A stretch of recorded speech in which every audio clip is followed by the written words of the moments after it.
Here we go. Speaking of this game, hey, here it is. Alright, here we go.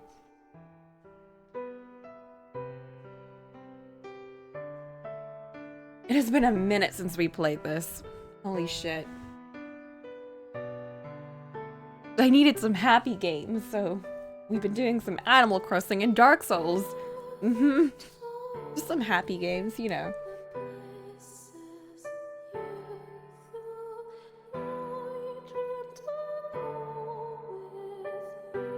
Alright, how's that audio? Is that fine?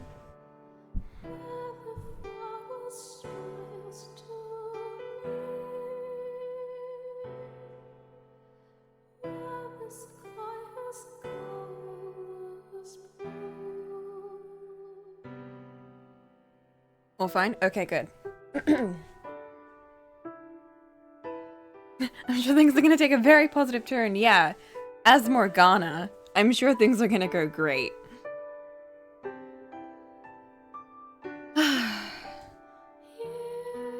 I'd say, like, after what we just went through, I mean, it can only go up, right? But, you know. You know. Hey, it's time to meet Yukimasa. People are packed into the carriage like livestock. There are dozens of them, every inch of usable space filled with a body. Looking out across the cramped space, I knew instinctively I was on my way to becoming a slave. Once I'd been sold off as a saint, a highly valuable commodity. This time around, I was cheap, expendable labor. I was filled with an overwhelming emptiness as the realization struck. Something resembling sorrow wavered about in the void as well. It wasn't a sadness for my own predicament. It broke my heart knowing I would never see them again. That everyone I had to thank for all those warm, peaceful days had either been killed or sold off. In time, the sadness swelled to form tears in my eyes. My whole life I had managed to endure without crying. The first time I did, I shed tears for someone else. The man sitting next to me asked, "Why are you crying?" To which I answered, "I'm sad because I didn't get the chance to show my gratitude to the people very dear to me." But if that had been the end of our conversation, I wouldn't be here, hobbling down this endless road alone. I wouldn't be covered in so much blood. Oh no. This is after that then. Sometime after I had responded, the man suddenly stood up and murdered the guards and slave traders.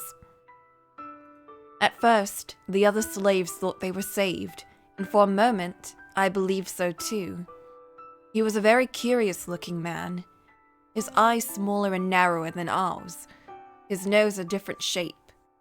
I'd never seen anyone who looked like him before. All I knew was that he wasn't from around here.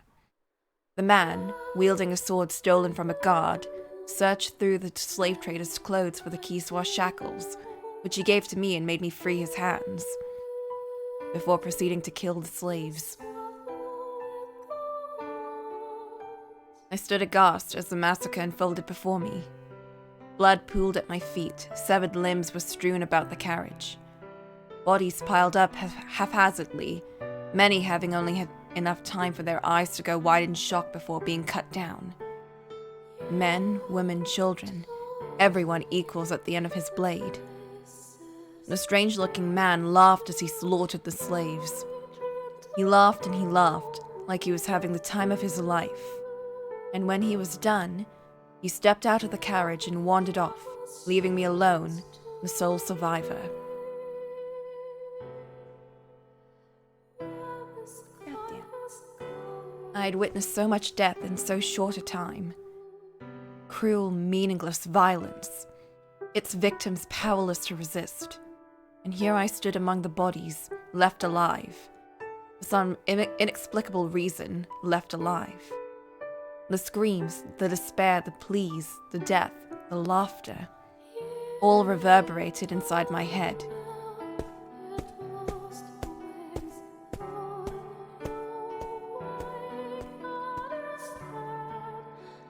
Father, who art in heaven, please give me your mercy. I cannot take it anymore. I pray, free me from this pain.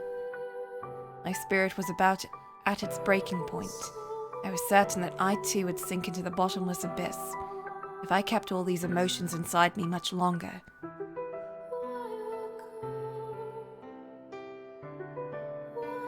I walked and walked and walked and walked. No food, no water, my exhaustion at its peak, my mind in a complete haze. When off in the distance, I caught sight of a lake. So thirsty. Water. I began hobbling in the general direction of the lake, not caring that it took me off the main road. Bandits could have assailed me, wild animals made me their prey. None of that mattered to me anymore. At least then I wouldn't have to walk anymore. But for better or worse, I made it to the lake unmolested. The water was clear as crystal and seemed to sparkle like one as well. As soon as it was within reach, I dropped to my knees and drank, my thirst seemingly insatiable. The blood covered me. It had dried several days earlier, but its bitter stench lingered. Holy shit, this was days after. After a brief glance about my surroundings, I washed myself. The chill of the mid-winter lake water and occasional gusts of wind pierced me to my very bones. No one in their right mind would bathe in this weather. Common sense and the chattering of my teeth didn't stop me. I wanted only to be clean again. The frigid water felt like it would strip away everything, leaving my body and spirit new and unsullied.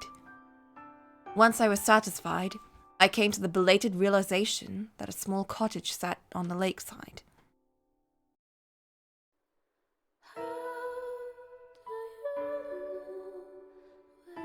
There's smoke coming from the chimney. Maybe there's someone inside. It could be someone bad, though. Maybe it would be safer to stay away. But who knows when I might find someone else.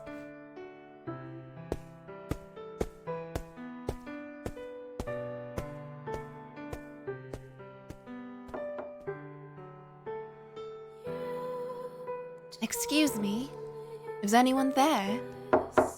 Hello? The door's unlocked.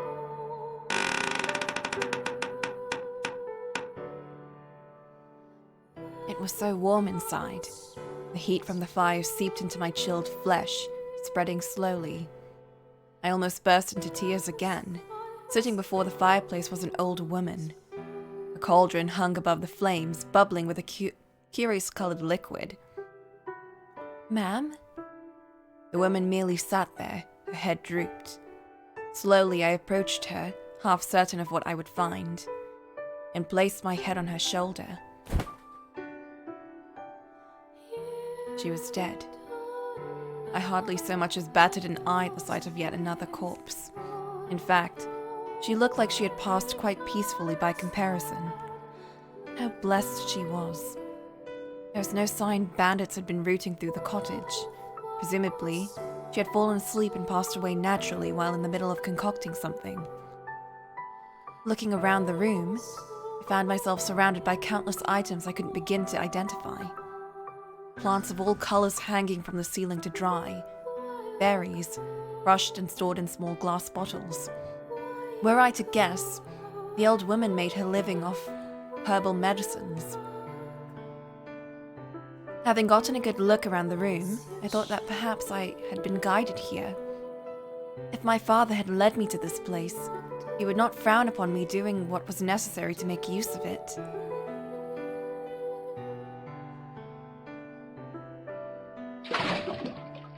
So I dragged the old woman's corpse from the cottage and pushed it into the lake.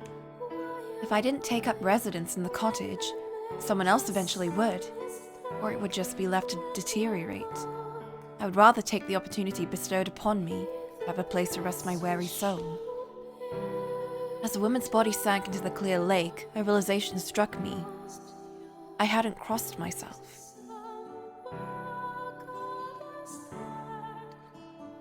A few days after I moved into the cottage, a man came to the door. Apparently, he had been a customer of the woman's, a witch by trade. He was looking for more medicine. When I spoke to him through the door, he gave a short gasp and said, "Who are you? Where's the witch?" I am her granddaughter. She's not presently home." "Huh, never knew the old lady had kids. When's she gonna be back?" Not for some time." "Well, damn. You know much about herbs, girl?" "What?" "As long as I can get my medicine, I don't really care who supplies it. You, her, doesn't matter, I'll still pay." "One moment, please." My knowledge of herbology was essentially non-existent. If there was a possibility I could make a living off it, there was no reason for me not to try. I asked the man to give me as much information about the herbs he had been receiving, color, texture, smell, anything, and rummaged about until I found something that fit the description. The entire exchange occurred through the barely cracked door. The man paid me as promised, but I quickly realized that money wasn't of much use to me. I had no intention of returning to the city. I told him that in the future, I would trade for supplies. He happily agreed to. A few days later, another man called upon the cottage. Unlike the first man, he sounded crude and uncivilized. I didn't want to cut off a potential source of supply, though. I handed him the medicine he requested. When I did, he let out a low snicker and said, "Why do you say I look after you, girlie?" He then shoved his hand through the crack in the door and grabbed my wrist. "You ain't fooling me. The hag's dead and it's just you, ain't it? Little girl like you needs someone to look after her. Make sure no bad men threaten you." Every word that came from his mouth oozed with sleaze. I knew what would happen if he got through the door open. "Let go!" "Whoa!" I yanked my arm back with all my strength, slammed the door shut, and set the bar. Even that wasn't enough to quell my uneasiness. I put a chair against it as well. The man pounded on the door, each slam of his fist causing the whole room to vibrate. "Overreact much, huh, girlie? Come on, open up. I still ain't paid you yet. Brought something real nice, too. Open up, I want you to have it." I don't need your payment. I am never doing business with you again. Please get off my property." "Want to say that again? You got a lot of nerve, you little bitch. Open the damn door. Don't know what'll happen to you if you don't. Got more for sale than just bags of leave, don't you? Open the fucking door." God damn. Just stay quiet, Morgana. The best way to handle people like him is to just not respond. Tch. Good for nothing, you.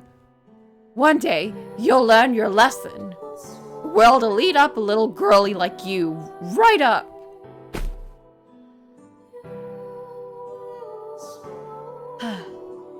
After giving the door one final parting kick, the man stormed off, loudly grumbling about how stupid and ungrateful I was all the while. I didn't deserve a word of his cursing. At the same time, I couldn't bring myself to be upset about it. He was right. The world would not be kind to a young girl living on her own. Not so long as men like him roamed free.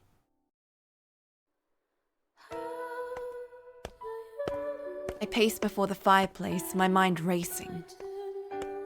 Can't be sure I'm safe anywhere, not even here. Going back to the city isn't an option, not while the Lord lives to keep throwing his blood sabbats. Everyone who might have protected me is gone. I have to make it on my own now. I'll have to be very careful about opening the door. Could be attacked again, or worse. I mean, most men would probably run as soon as they saw my face. Most doesn't mean all. There are some out there who will go after anyone. Can't let my guard down while I'm doing business. Not even for a second. Man or woman, Everyone is a potential threat.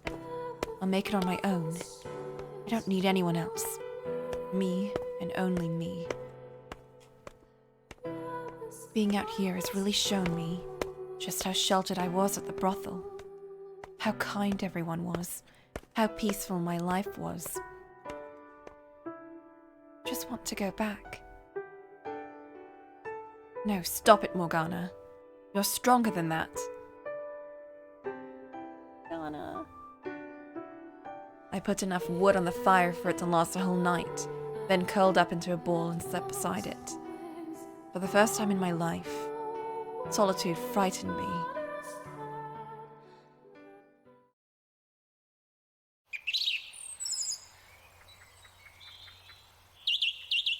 Morgana?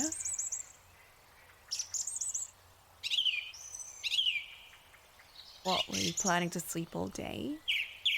Come on, you're not Jaren. Huh? Oh no. About time. Good morning. What little of it remains, anyway. What's with that look? Still waking up? What are you doing here? Excuse me? Why would I not be here? That doesn't answer my question. How did you even... A little bird told me where to find you. So you survived? Do I look dead to you? No, but...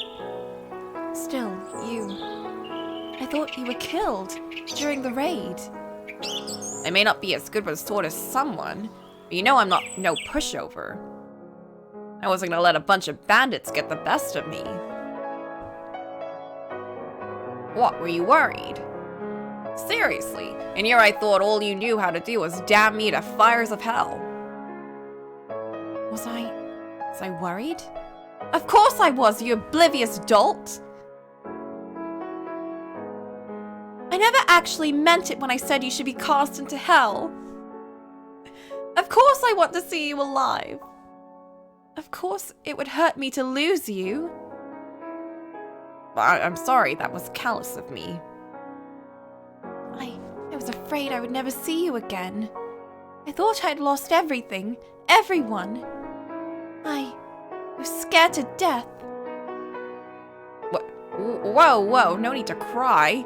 You're tougher than that. I'm not crying. If you say so. And what do you mean I'm tougher than that? What do you think I am, made of stone?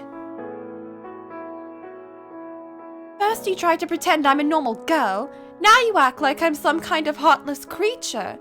Make up your mind already. I'm sorry, really. You're a perfectly ordinary girl, Morgana. Can you say that looking at my face? I'm looking at it right now. Even though I'm a mean-spirited, bitter little girl. Even though you're a mean-spirited, bitter little girl. Though it's nice to see you acknowledge it. Oh, burn in hell. Haha. Say, I want to ask you something. I want you to not call me weak for it this time. Let's hear it. Will you stay with me? I don't want to be alone anymore. It terrifies me. Yeah, absolutely. I'll stay right here forever. No! This is worse. This is worse. I hate this. You know you won't be able to accomplish your dreams out here, right? And you're fine with that? You bet. You told me to stay, and stay I will. We live right on a lake, and there's some mountains nearby. All things considered, not a bad location. We can plant some crops, go fishing in the lake, sprawl out in the grass under the starry sky. Sounds like a pretty good life to me. Maybe sometime you could sing a little song. I'll sit there, listening quietly. Or if you want some accompaniment, I can procure some instruments. Sounds as nice to you as it does to me. Nothing. Seriously. What else could you want? How about... No. That's more than enough.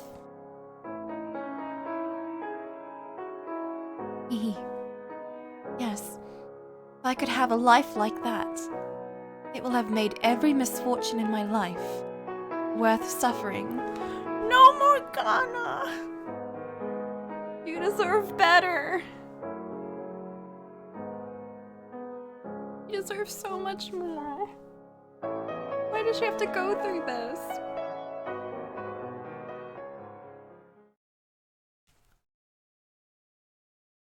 No, I don't want to see her wake up and realize it's a dream. I can't believe it went straight into sad times. Who could have predicted this? It's because it's happy, that's what makes it sad.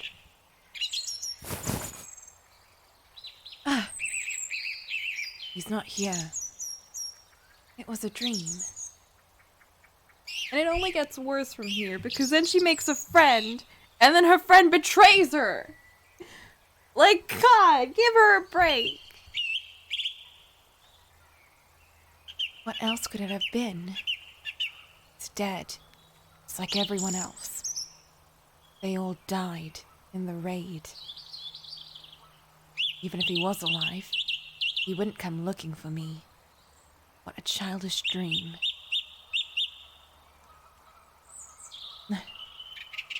Fight it, Morgana. You cannot cry over a simple dream. You are the daughter of God. Your tears are only to be shed for others, not yourself.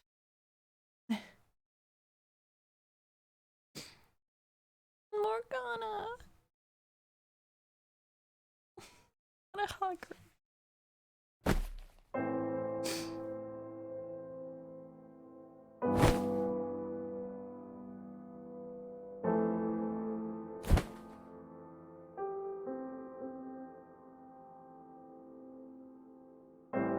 I pounded my fist against the floor again and again and again, sobbing like a petulant child.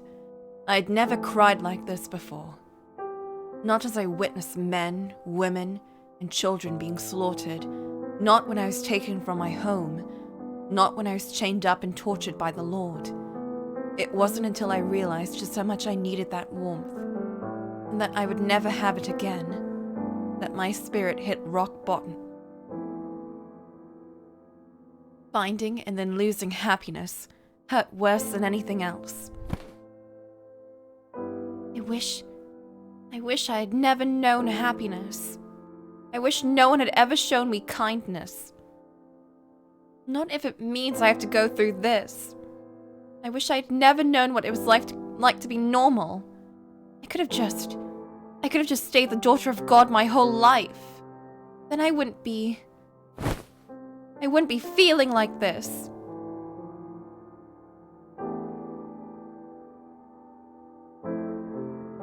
That's what I was kind of thinking. Like, what if he didn't save her?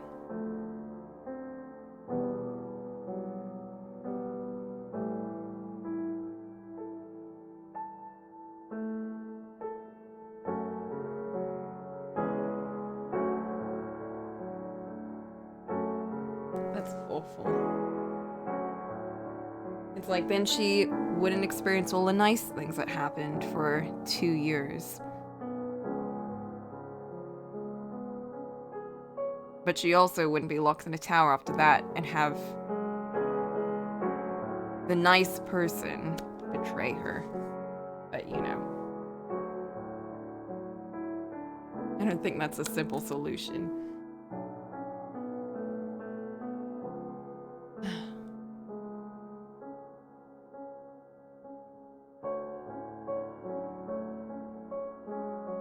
I never knew crying like that was so exhausting, and I never want to experience it again. I want to go back to who I used to be, a saint. If I didn't know happiness, I wouldn't have to feel like this. I just want to forget it all. That part of my life, it never happened. No peace, no rest, only trials for my father. That is all I have ever known.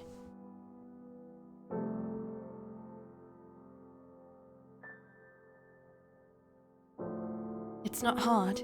Just don't think about those years. Then you won't have to cry like this ever again. It's for the best. It's my only choice. See? I was always right. I never was and never will be normal.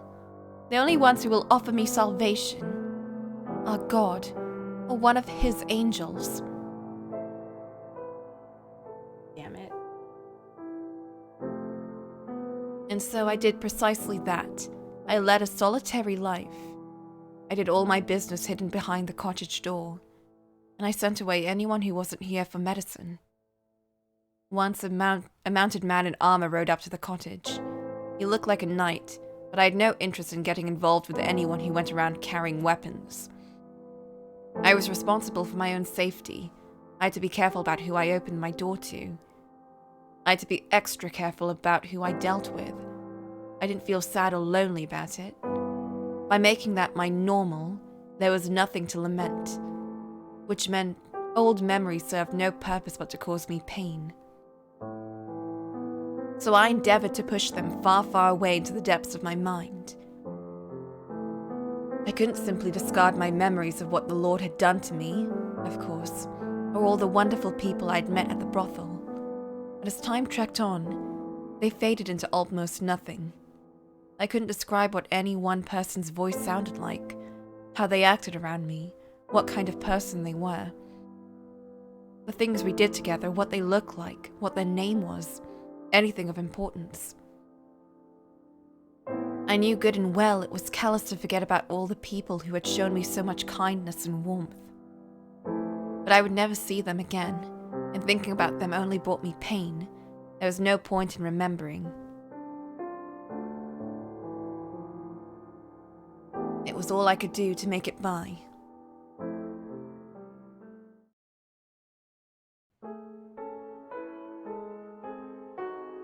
Nearly 4 years had passed since I assumed the role of Lakeside Witch. My 16th birthday was approaching, but my age was perhaps the only thing I had in common with an ordinary teenage girl. Although, if I had grown up like any other girl, having spent my childhood as a saint before being held captive by the Lord, made to witness countless people's death, that would probably mean there was something deeply wrong with me. By that point, a terrible cynicism had taken root in my heart. I built high walls around myself, keeping my contact with the outside world as terse and pragmatic as possible.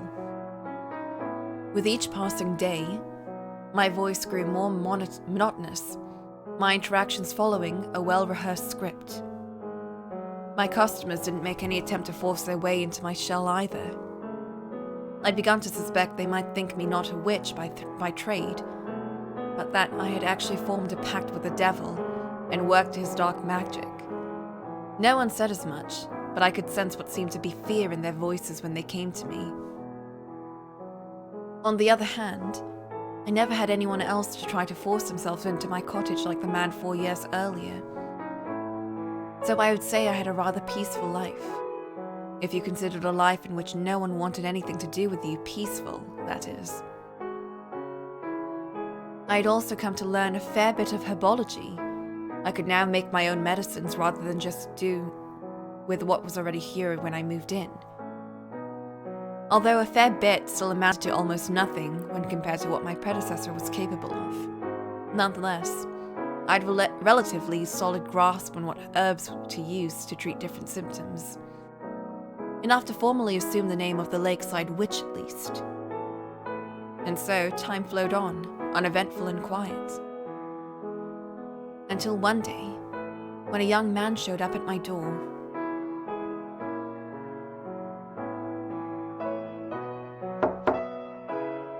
Excuse me, is anyone home? I knew right away that he was a new customer. No one who had traded with me before bothered with such pleasantries anymore. They wanted the process to be quick and frictionless. I prefer it that way as well. Oh. She looks very different. Who's there? When I responded from behind the door, he seemed to be taken aback. After several moments with no answer, I tensed up slightly and repeated the question. My sister has fallen very ill, and she desperately needs medicine. They're using the look from the main game, if I remember. He has a very pretty voice. Oh.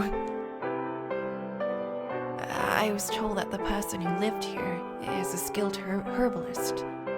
Could I please get something to treat her? What are her symptoms? She's got an extremely high fever that won't come down. She has no appetite, and she's only drinking water. She can't get out of bed. Everyone always seems to be looking for medicine for themselves. I hadn't had a customer like him in some time now. We're going to want to lower her fever first. After that, get her on a nutritious diet. I'm going to give you 2 medications. Give her the first while her fever's high, and the second after it's come down. Thank you very much. When was the last time someone thanked me? Here's your medicine. It's powdered, so mix it in with some water and have your sister drink it. Are you not going to open the door any wider? Is that necessary? No, sorry. Just a second. Let me get you your money.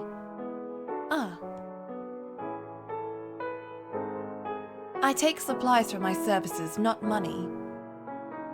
Oh, I didn't realize. I'm so sorry. This is all I have on me today. Would you maybe be willing to accept this as payment today? Very well. Is that a gold coin? Those herbs aren't worth nearly this much. Just who is this man? God damn it. Mel, manage your money better. And what on earth is he doing here at a witch's cottage? In any other situation, I wouldn't have even been tempted to look. What if he saw me? He would think me disgusting, ridicule me like everyone else. It didn't hurt knowing what people thought of me. It was hardly pleasant hearing it vocalized either.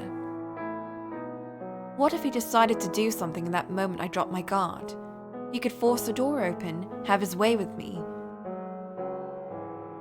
He doesn't seem like that kind of man, though. Trust was about the farthest thing from my mind when interacting with people these days. I always remained on high alert, keeping a safe distance from everyone, no matter how good they appeared on the surface. But for some reason, I felt strangely comfortable in this young man's presence. At the time, I couldn't have explained why. In retrospect, I imagine it was largely a result of his upbringing. He spoke in a clear, well-enunciated voice. Oh, yeah, I'm sure he does. He had a polite, friendly air about him, which I could feel even through the door. It wasn't the sort of well-mannered you could fake with a bit of practice, nor the sort you encountered out in the middle of nowhere. Curiosity took hold of me. I had to know what he looked like. I wasn't going to throw the door open, of course, and I had no intention of inviting him in either. I just wanted to get a little peek at him through the crack in the door, so I opened it ever so slightly wider than usual when I reached out to take his payment.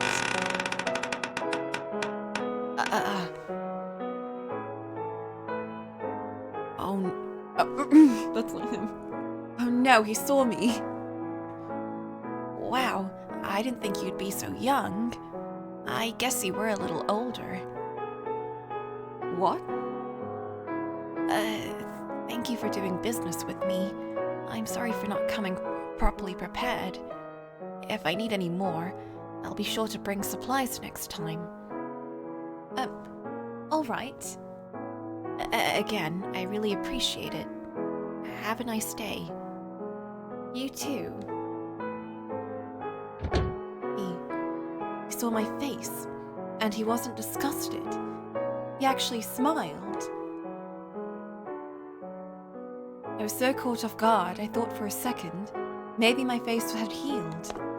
So I ran over to the water basin and, a glimmer of hope in my heart, gazed in at my reflection. Oh. The face looking back at me was the same as always. A grotesque, unsightly, patchy mess. Part of me was disappointed, but more than anything, I was flabbergasted by what had just happened. How could he smile at the sight of this face? For a split second, my mind slipped back in time 4 years. The man who had applied ointment to my face, he had never seemed disturbed by my appearance either. Not long afterward, the young man called upon my cottage again.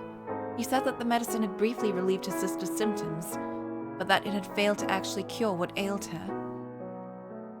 Herbal medicine required patience and persistence before its effects manifested, I informed him, to which he responded with a sad smile. He was a handsome young man, not far from what I imagined from his voice. And the smile suited him quite well. There was a distinct elegance emanating from him. Ragged clothing aside, he was about how I envisioned a fairy tale prince might look. Though I knew quite well those only existed in fiction. Real nobles were terrible, miserable, reprehensible people. After a few visits, we started having little conversations outside of our business transactions. He told me his name, Mel, as well as his sister's, Nellie, and I told him mine. Mel was 17, only a year older than me. Then one day, he invited me outside for a walk. It's not healthy to stay holed up inside all the time. You've got this beautiful lake right here. What do you say we take a little walk around the shoreline? I was going to turn him down, but my mouth seemed to disagree with my mind, and the next thing I knew, I was taking a walk with someone for the first time in years. Although with might be something of a stretch, I kept a safe distance from him as we walked. Mel seemed disappointed with my unwillingness to get closer, but I couldn't bring myself to trust him that much yet. Nonetheless, it was a momentous enough occasion that I felt justified describing it as such. I'm sure I made him uncomfortable on numerous occasions during our walks. To say I acted disagreeably would be an understatement. Anytime he closed the gap between us, I stepped a little further away. Every response I gave was curt, and I repeatedly shot him down whenever he started getting wistful or sentimental. The Morgana of 4 years prior might have been a little softer with him, a little more human. Maybe she would have given him a little smile or a pout instead. But that girl was long gone. I despise her humanity that had once started taking root in me. I endeavored to be something different again. In one instance, he had heard a robin chirping and said, "If I had wings like a bird, maybe I could be free too," to which I responded, "There is not a single creature living in this world that is free. Birds regularly get shot down by hunters or preyed on by larger birds. The idea that they are free is nothing more than man's short-sighted delusion." Sorry, I guess. No, I should be apologizing. I wasn't trying to attack you. I simply lack the ability to properly empathize with others. I do not understand people. So please, if I say anything that upsets you or make you uncomfortable, don't assume that was my intention. Sure. maybe you're hiding it, or maybe you just don't know it yet, but I think you've got more empathy than you're letting on. Surely you can't say nothing affects you at all. You are human. At one point, that was true, though it was perhaps somewhat difficult for others to see. I felt great beauty in the world when I knelt before the gravestones. Such sentiments have long since been lost to me. So, you don't have to be so closed off. I might not be able to do much for you, but I do want to get to know you better. I want to understand you. So, if you ever feel like talking about yourself, just know that you've got an eager pair of ears here. Okay? If there were ever someone who could understand me, if there ever were someone who could understand what I am now, who could empathize with me, who had been through trials as great as mine, they would not be human. What do you mean? That you would need to be far removed from any idea of humanity to have a chance at understanding me. Regardless, I do appreciate your kind words. Sure. So, out of curiosity, do you have anyone, really important to you in your life? Not at the moment.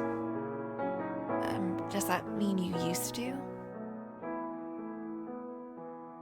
I'd love to hear about them, if you don't mind.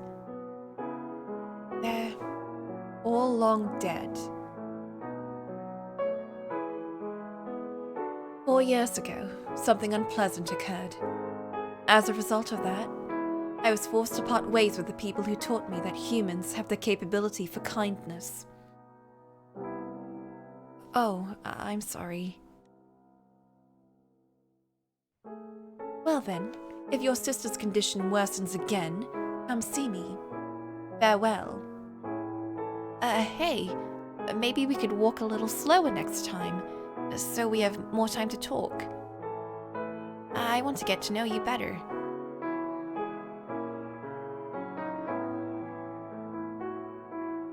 I'll consider it. All right.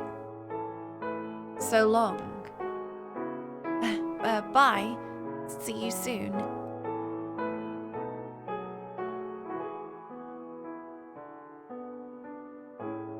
I want to be happy about this, but I can't.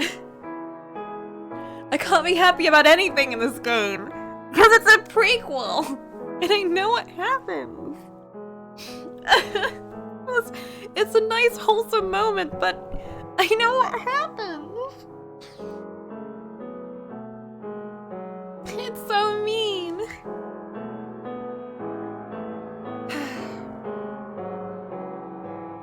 I was conscious of how cold and distant I was being toward him, but I had no interest in changing anything.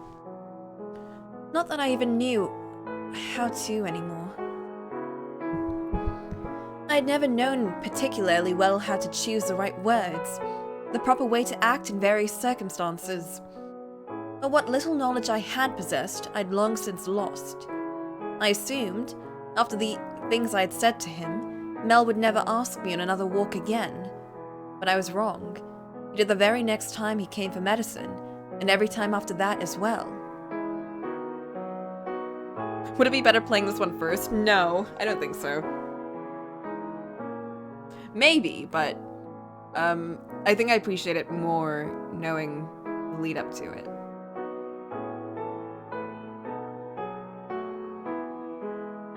I think the main game is a great introduction to these characters.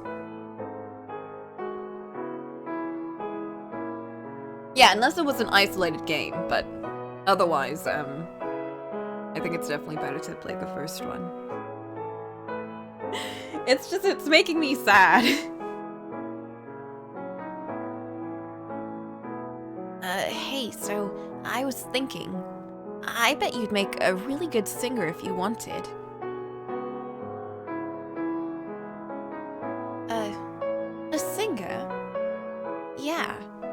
you've got this really pretty voice. I think it'd be nice if you tried using it to sing. I'm sorry. It's not my place to tell you what to do. You hardly talk. Why would I think you'd want to sing? I'm glad we're on the same page. Never again. Sorry about that, really. Anyway, I wonder who first came up with the idea to sing. You can brighten someone's day or sour their mood with just the sound of your voice. Kind of amazing, don't you think? It's almost like magic. It's so unfortunate. The one thing that she's really good at, she doesn't even get that into. Because her voice, it's so pretty. But she relies on the blood and all that shit. Forgot it. Why?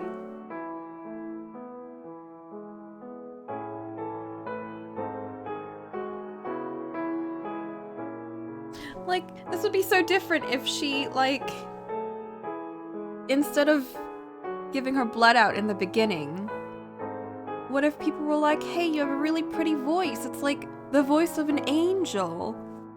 And then she, like, sang to heal people, and that was a placebo instead. It would be such a wholesome game, maybe. I mean, she might have gotten kidnapped, but she'd be forced to sing instead? I don't know.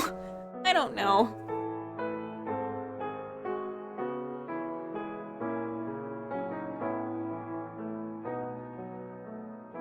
Then she might grow to hate singing. I don't... Maybe it would have been different. It's just the blood thing just makes it terrible. Yeah, then, yeah, no bleeding and no scars.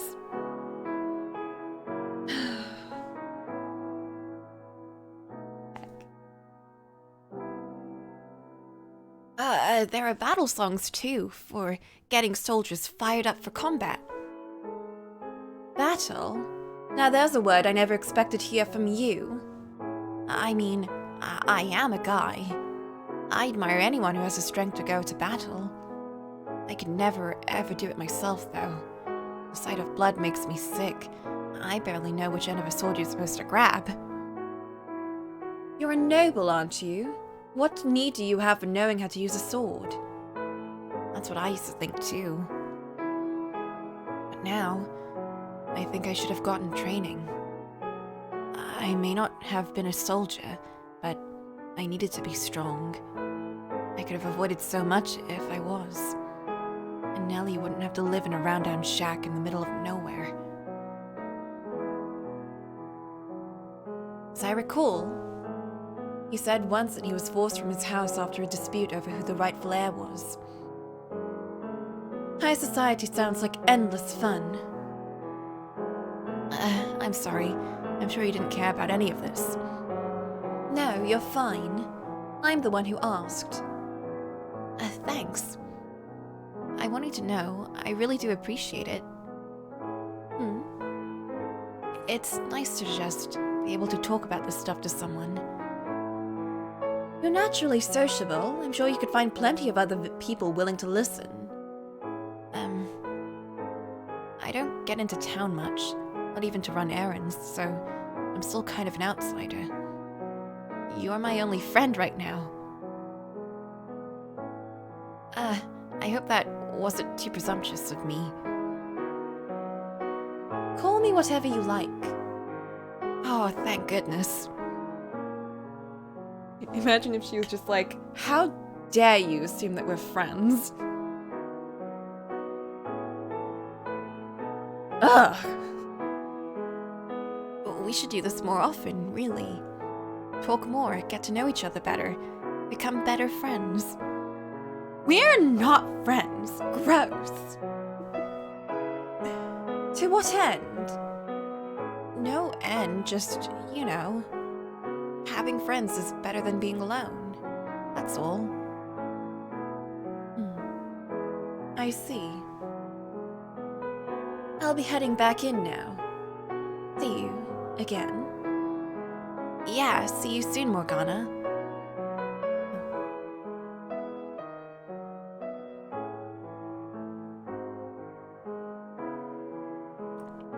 Little by little, his words were getting closer to reaching the old me. Not enough to provoke an actual response, of course. But that wasn't his fault. I'd locked myself up too deeply. I no longer knew how to express emotions, most especially those that had resulted from human warmth.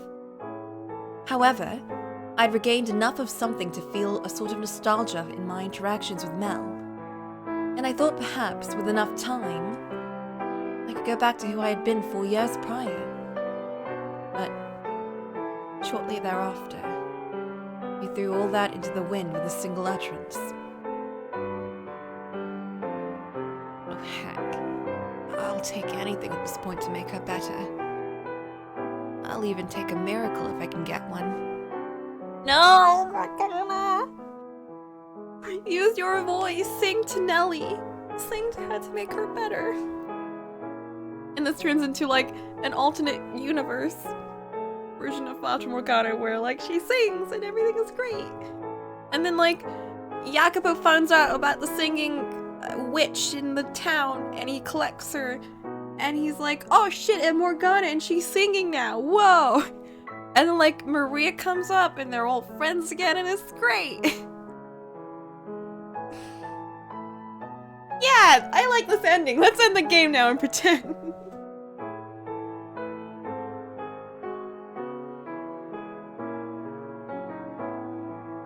However, I will go get some water and I drank all of his tea.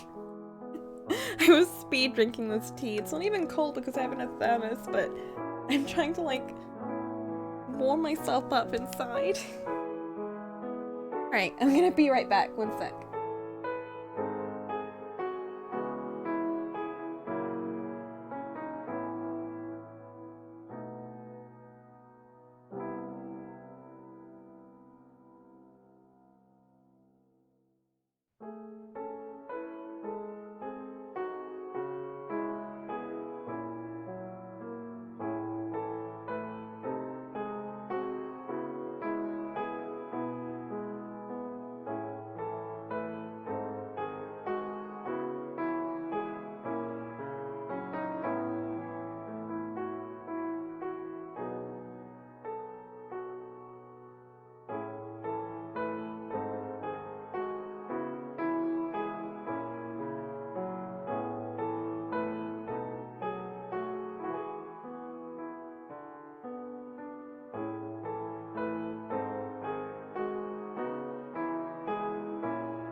Alright, I'm back. Oh, hi, Cole. Considering getting the FF Complete Edition while it's on sale, do I recommend? I'd recommend it, but I do like the game already. If you like the game already, then I can only say it gets better. Like, it adds more things. Well, when I say adds more things, it's like, it adds a shit ton of new story locations, but you can't go there immediately. You have to progress the game like a normal story RPG, and when you finish the story, then they're like, oh heck, like they naturally flow into the next expansion. So like one of them is like, oh heck, we have to like do the thing in that new place that we were talking about before, because like they mentioned those places before, and then they're like, you gotta go there, then you go there, and then it unlocks, so like you can't just jump there now. But I would recommend it because I did one expansion and it was really good. And I would recommend getting the complete version because then you get all of it. And you also get like a thingamadoo, I think? You get like the items for the expansions that you can use whenever. So that might be useful too.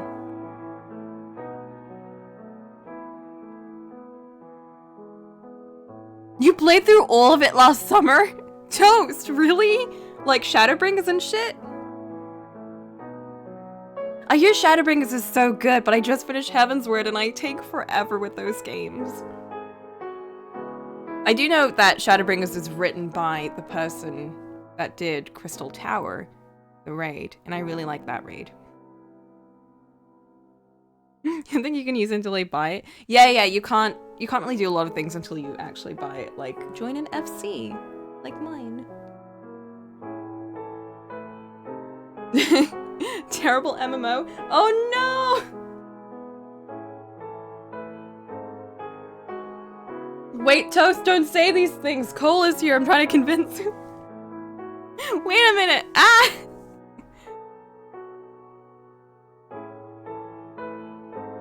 No, Cole! Ah!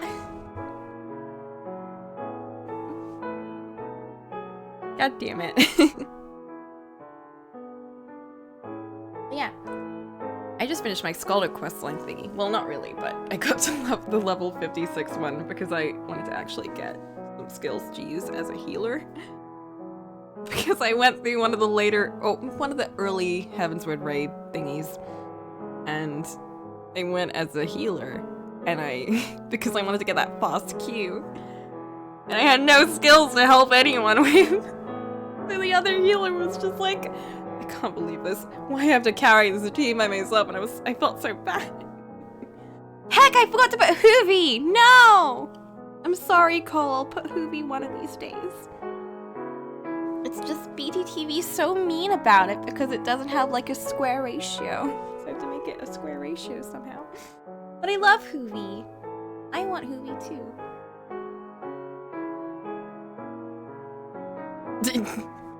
Go buy it, Cole. Yeah, you'll have plenty to do during the quarantine.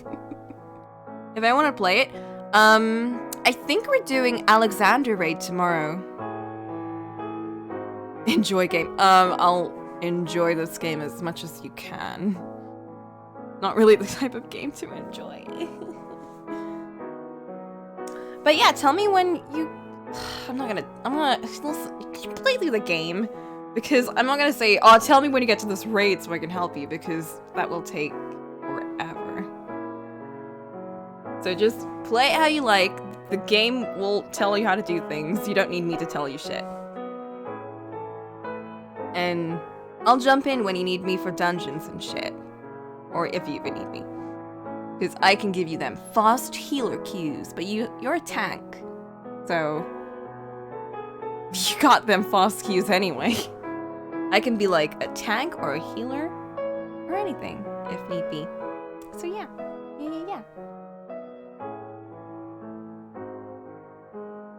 Nicey. I'll hop on this weekend anyway, just for the raid. Might as well like help out too while I'm there. Yeah.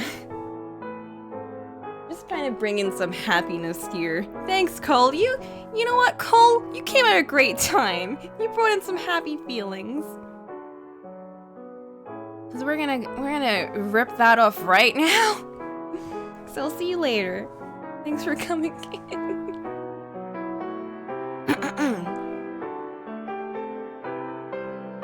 His sister's condition had begun to worsen again. That one muttered word set off a spark in my mind. It sent me back in time, well beyond when I was taught humanity 4 years ago, to my very origin. I was a daughter of God. My blood had healing properties. The instant I remembered that, there was only one course of action I could take. Without a moment's hesitation, I informed him that miracles did exist. I'd been born a saint. My blood had miraculous powers. After leaving the village of my birth, my power had only ever been misused. First by the Lord for his sick banquets, then by me for letting it lay idle so long.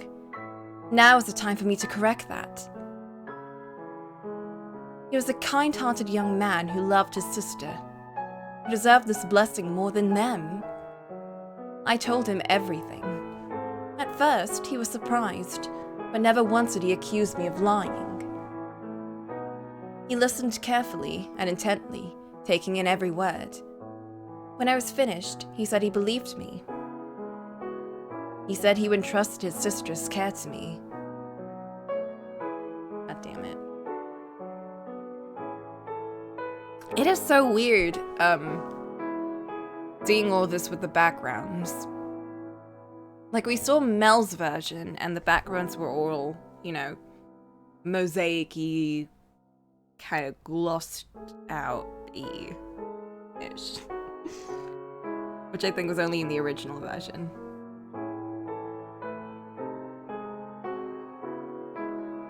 I think the other Requiem, the PC version, is also like this. Or not like this, but like the main game-ish.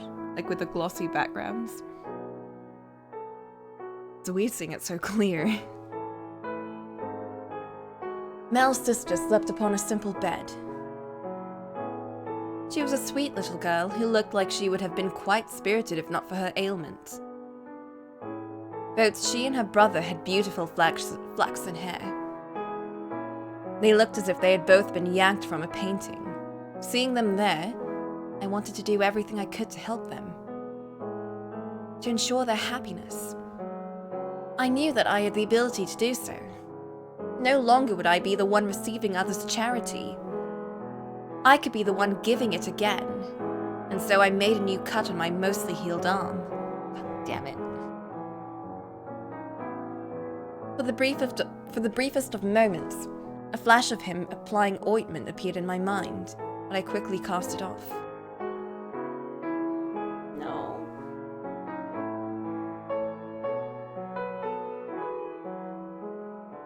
The flaxen-haired girl showed signs of recovering as a result of my miracle. The boy came to my cottage, overjoyed to thank me. I was extremely proud of myself. I felt like, for once, I'd actually saved someone's life. I'd finally been able to use my gift to help someone truly good. After the miracle, though, he stopped referring to me as his friend. Understandably so. No one could think of themselves as equal to someone who had performed miracles. Awe, fear, reverence. They were all feelings that came from the same place. An inability to think of me as human, who experienced the world the same as he did. He saw me as abnormal. I'd always been fine with that. It was how it was supposed to be. Being different was what I always wanted. In some way, it was what had kept me going. Seeing him put more and more distance between us shouldn't have bothered me in the slightest. But I continued to offer his sister my blood, no matter how distant he grew. Eventually, he stopped inviting me on walks. That didn't matter. I would serve my duty and perform miracles regardless. He would simply knock on my cottage door and say, my my sister has fallen ill again. Would you come perform another miracle? I could hear the apprehension in his voice. No longer did he show me his gentle smile. No longer did we listen to the birds singing together. No longer was I the one being cold and distant. And no longer did he say, "See you again," when we parted ways.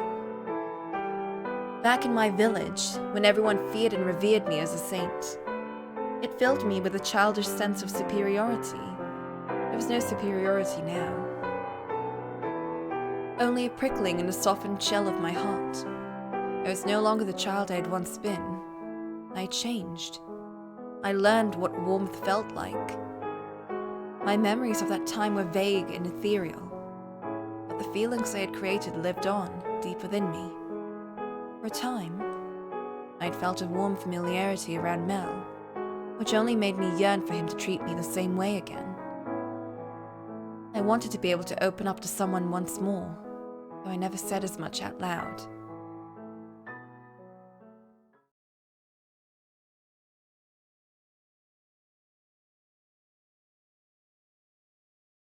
Gloomy day after gloomy day passed, and then I received a new visitor.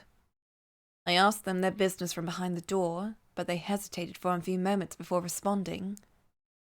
My instincts told me that whoever it wasn't the noble boy, so I waited, perplexed and slightly on edge, for them to say something. When they finally did, I was left aghast at what I heard. Are you the witch with the miracle bread?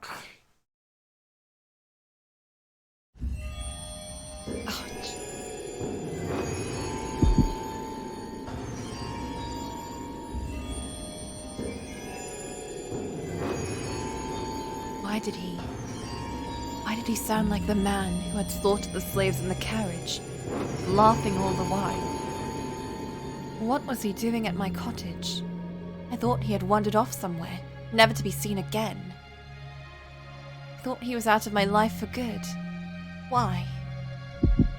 Why did he call me a witch? How did he know my blood had powers? Had Mel told him? Maybe his talkative little sister had gone running around blabbing about it. I should have been clearer with them, made absolutely certain they knew to keep their mouths shut. Please leave. It took all my strength to get those words out without my voice shaking. I could hear the screams from 4 years ago echoing in my head. I could see the limbs flying, blood pooling at my feet. My heart was pounding so hard I could feel it pulsing in my ears. Please stay away from my home.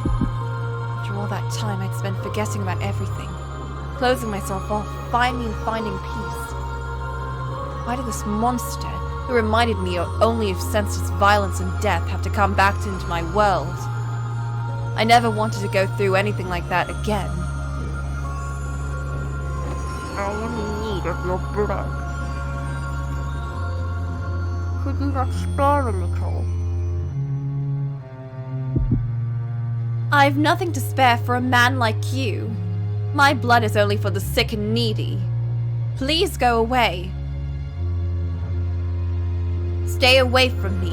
I'm begging you.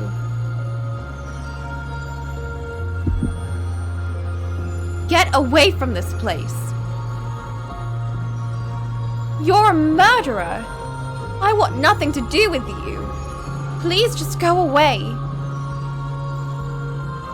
As you say.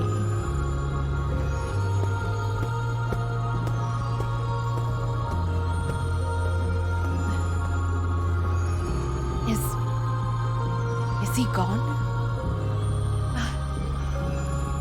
Thank heavens.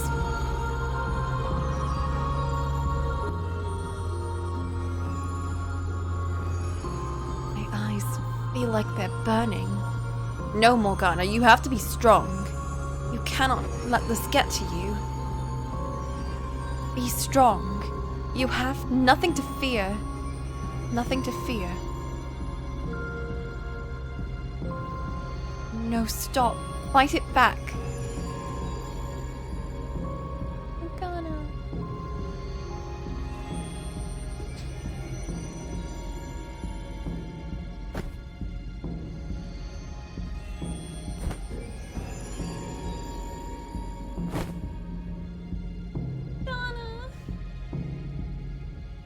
I'd sworn never to cry again. The moment fear released its grip on me, everything that had built up came pouring out in a hot stream.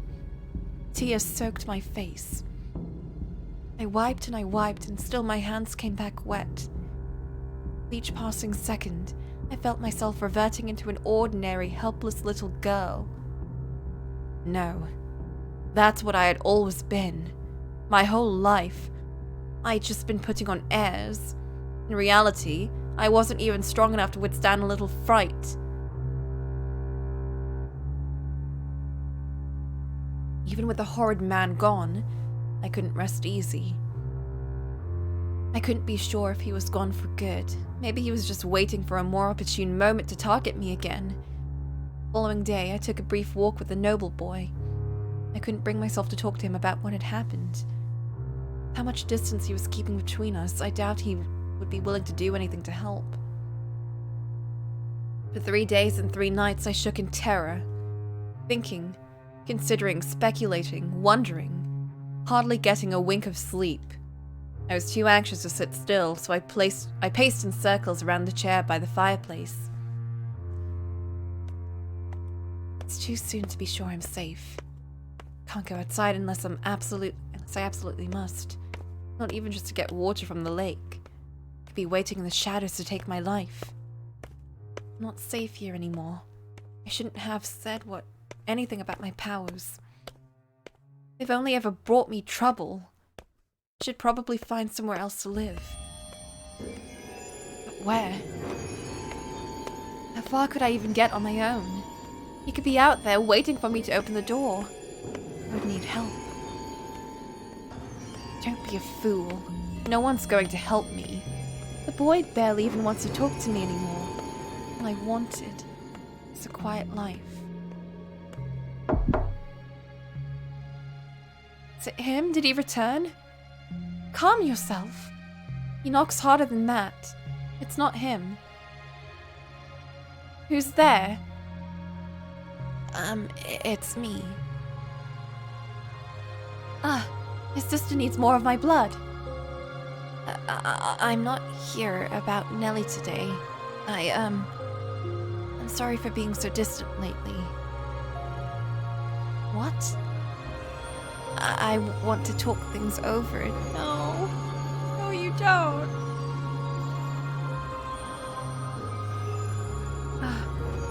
He's finally reconsidered.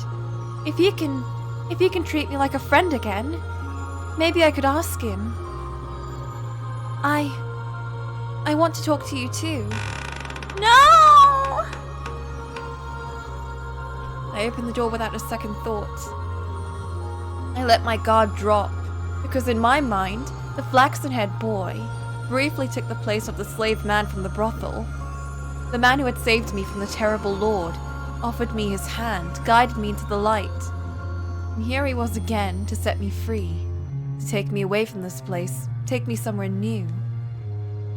He had pulled me out of the darkest depths of despair, and here he was again, ready to offer me his hand, a glimmer of hope to cast away the shadows, so I reached out to take it. No! And my arm went tumbling to the ground, my hope following not far behind. My arm.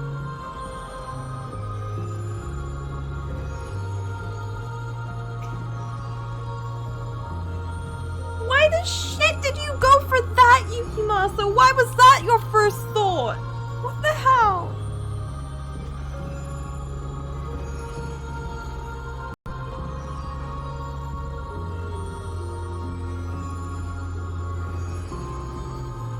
Take it.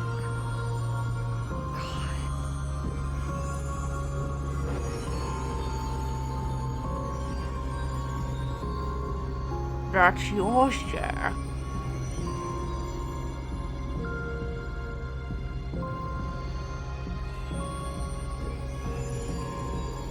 Should last you long enough.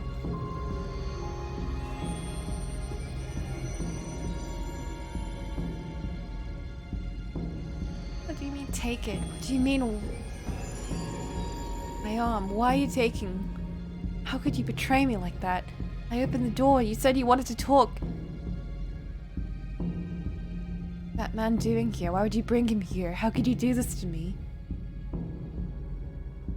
The easier for you to just take the whole arm than keep coming back and asking to help. Thought you were a good person.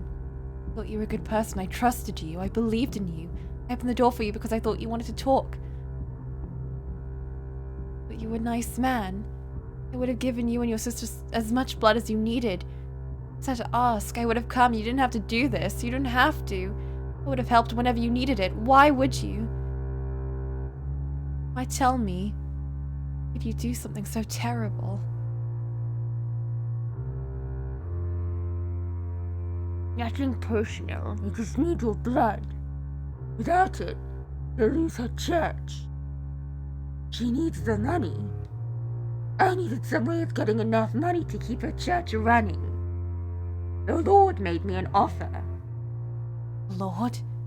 Why him again? I brought him the witch with the miracle blood. He would finance a whole new church for her. Don't take it personally. You get to be the sacrifice to keep her church from collapsing. Keep her world from collapsing. God. Don't take it personally, witch. Cheers. Exchange blood and good fortune to all. You a damned witch wearing a saint's skin.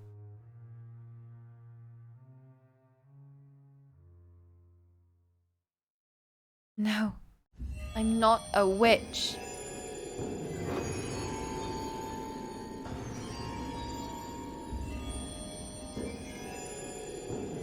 After cutting off my left arm, the strange-looking man stuffed me into a sack and tied me up and threw me over his shoulder and carried me away somewhere.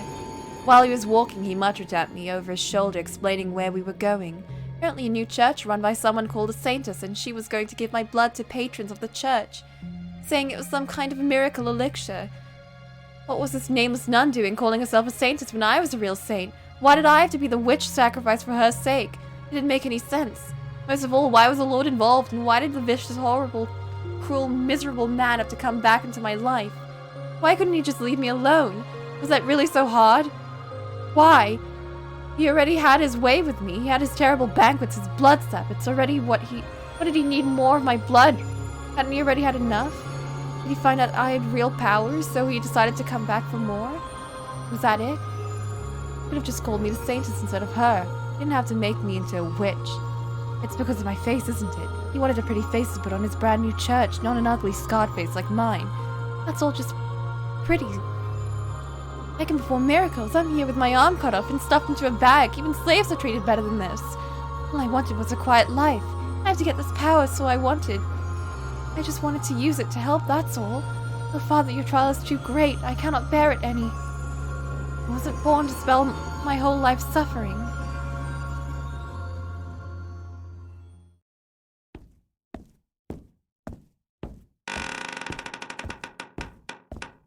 About time. There's your witch. Tell me you didn't harm her, dog. I smell blood. You only instructed me not to kill her. Well, here we are. Mistakes were made. Limbs were lost. God. I cleaned up all the blood I got on me. No one suspected anything. That you were able to immediately recognize it as the smell of blood says quite a bit, Lord. You have killed before, haven't you? Enough yapping. She is alive, yes. Of course.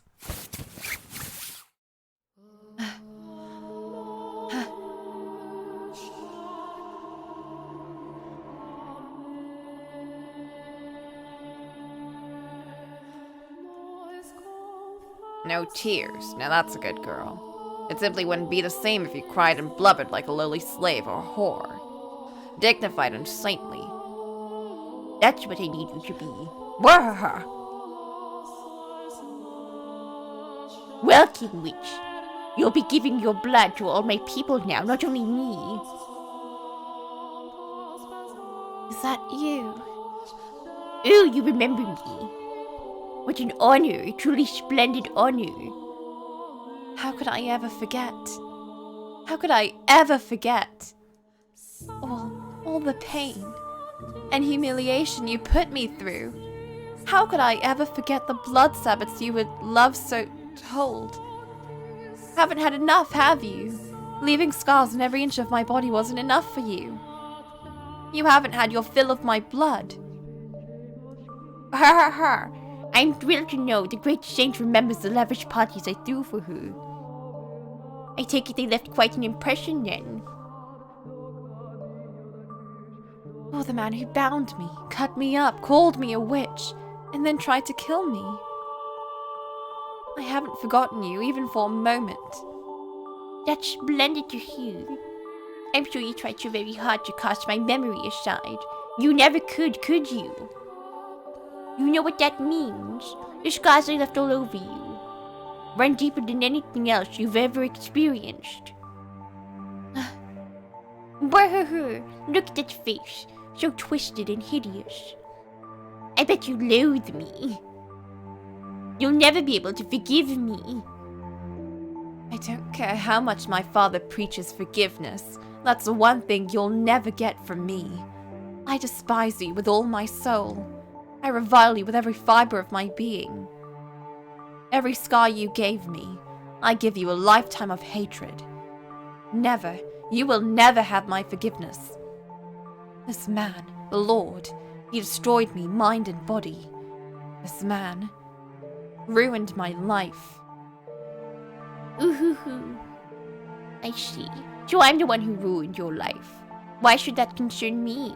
Your words are as insignificant as the chirps of a dying robin. Scream and shout until your throat goes sore.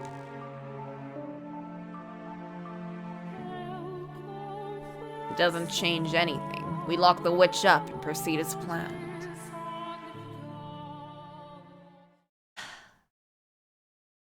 O Father, God of heaven and earth, my life has become nothing, shattered and empty.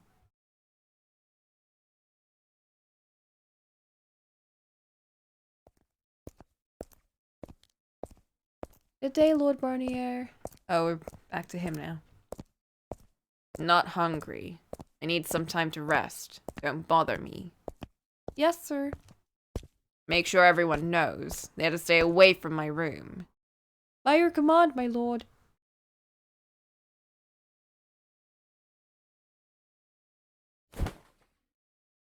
Ugh.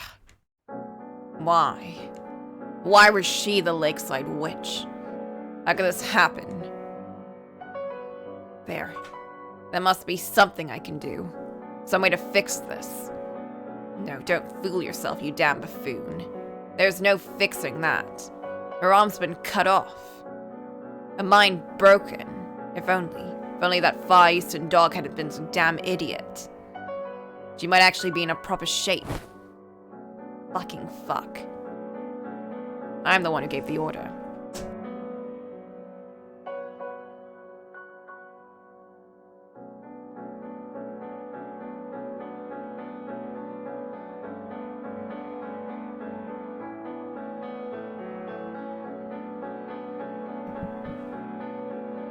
The only one to blame for this is me. And I can spend all goddamn day regretting it. There's no taking back what's already been done.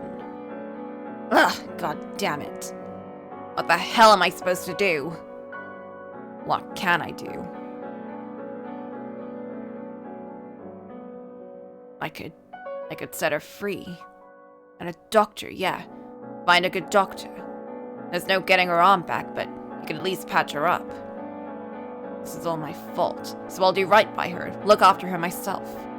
Make sure she's taken care of for the rest of her life. Are you out of your mind, Jacopo? Why would she ever want to stay with you? Damn it, I can't even stay focused. What is there to think about, boy? God, Barnier's just in everyone's head. He's like a virus. He's just like contaminating everyone.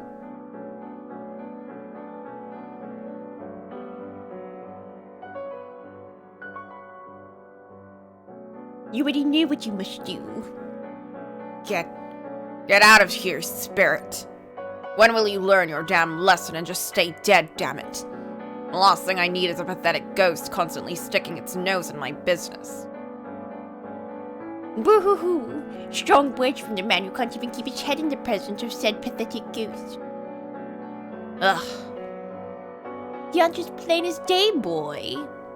You proceed exactly as planned. Make witch's blood into a miracle elixir, distribute it at the church. You're taking teeth as well as winning the people's favor for supporting their new beloved church. It's a fine scheme. I'm impressed you came up with it, boy.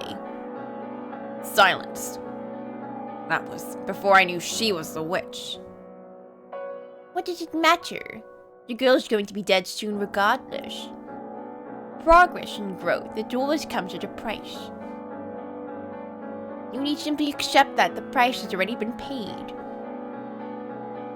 Tell me, is your girl worth throwing the entire venture aside, knowing you'll lose all the good you made to gain from it and more? She's Morgana. She's my...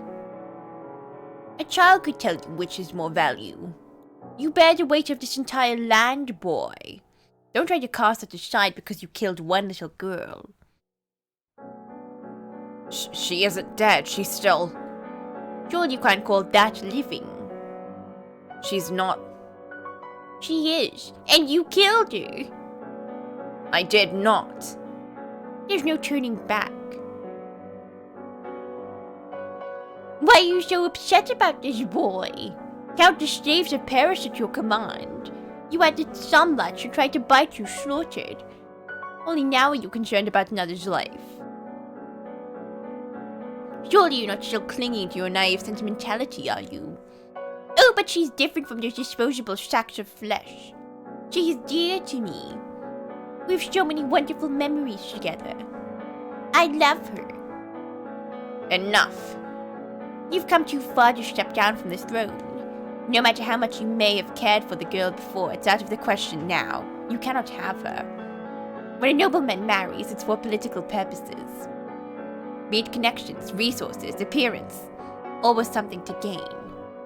Taking a nameless peasant girl will make you laughingstock of the land. Lock her up and drain her until there's nothing left.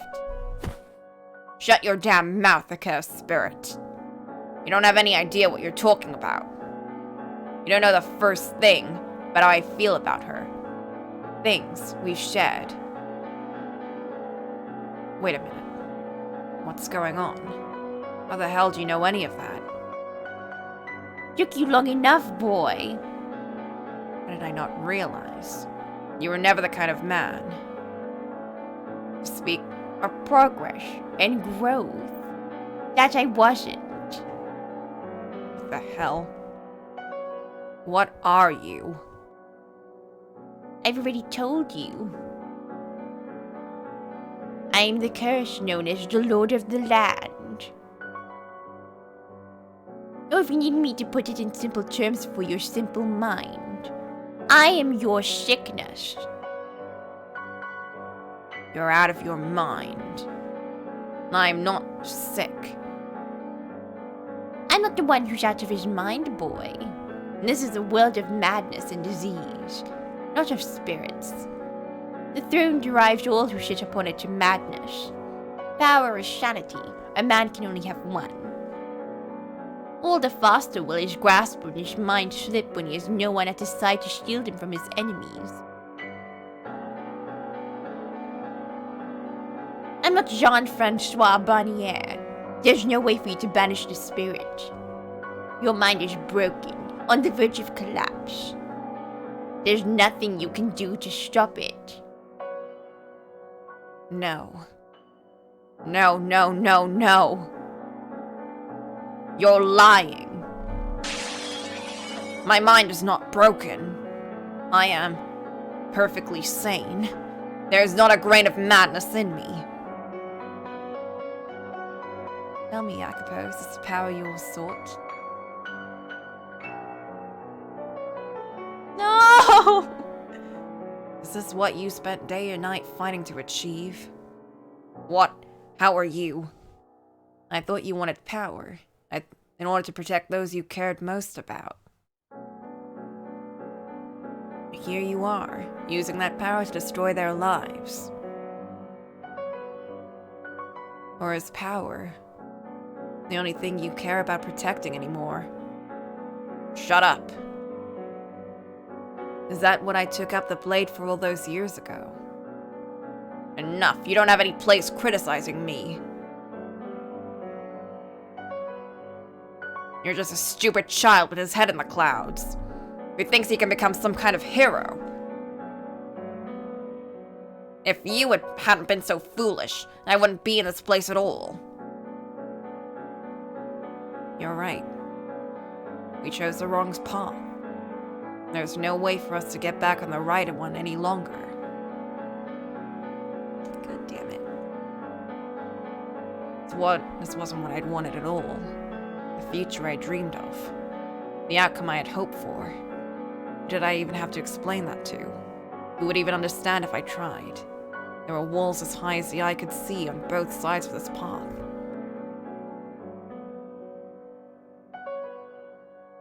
Forward was the only way I could go. I had killed my old friends and comrades. Lost everything along the way. Still, I had marched on. Because that was all I could do. And now, power was the only thing that remained in my hands. I would make a despo of myself. Bury all my feelings for her.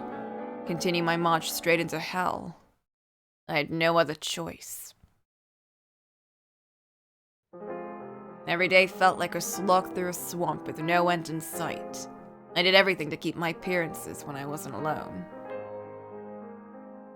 I masked any trace of my discord beneath a veil of bottomless confidence. It had reached a point where nearly everything I said or did in public was an act. A farce, even. Among the mistakes the Far Eastern dog had made was involving a third party. He was a young man. There was a considerable possibility he was a nobility, which meant I couldn't simply dispose of the boy until I had more information. Between that and his decision to cut off Morgana's arm, I was looking like quite a fool for thinking I could tame a beast. Yeah, kind of. Of course, my biggest mistake was coming up with the scheme in the first place. Yeah, kind of. Soon after locking up Morgana in the tower, I summoned the boy, making it abundantly clear he was not to tell anyone what he knew. Then sealing the deal by turning him into a co-conspirator. The boy was irritatingly timid in part, I presumed, because the dog had already threatened him. All it took to keep him nice and obedient was a stern glare and a few choice words. I hired the dog to be my bodyguard, assigned the boy to an administrative supervising post on the new church grounds. Having been originally built as a second manor for the previous lord, the church was still more mansion than church, which meant there was an abundance of rooms for the boy to stay in.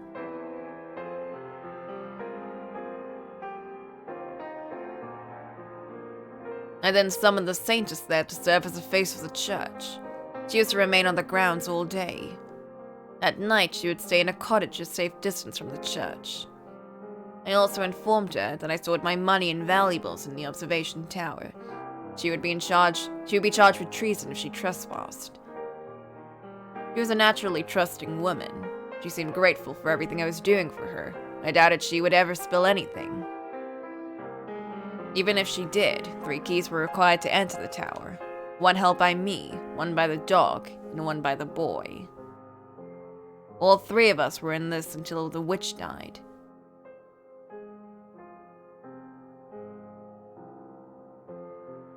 I had one of my aides dig around for information on a noble boy. Mel was his name. He claimed he had been banished from his home, but I couldn't just take him at his word. I had to be absolutely sure, so that when the witch died, I could eliminate him. The dog too, of course. No one knew anything would be allowed to live. That said, he seemed like he could put up a better fight than the boy. I'd have to be a little more careful in choosing how to take him out. I wasn't too worried, though. I was the Lord, after all. So long as that much didn't change, I could do just about anything. I don't know, Yukimasa is something. Once we started distributing the miracle elixir, the church's following grew far quicker than I'd expected. Numerous reports of people being cured of diseases spread through the city. Before long, even the healthy came seeking its powers. Every smiling face that walked out of the chapel put another black stain on my spirit. Her blood really was miraculous. It was then that I understood why the Lost Bonnier had held those banquets. He wasn't just torturing a little girl. He was feasting on miracles. Now that word was spreading, I knew the rumors were true. I had lost my final escape route. The plan failing entirely because her blood was just ordinary blood. Forward was the only route that remained. One day, the Far Eastern dog said to me, Everything is proceeding exactly as you said it would, Lord. I didn't believe in miracles, but seeing all this has tempted me to change my mind. You were right. One girl's life is indeed a worthy exchange. I wasn't sure how I responded. Though by that point, I largely just rattled off bitter snark and insults reflexively in response to anything. Presumably, I called the dog a dog, perhaps giving a laugh.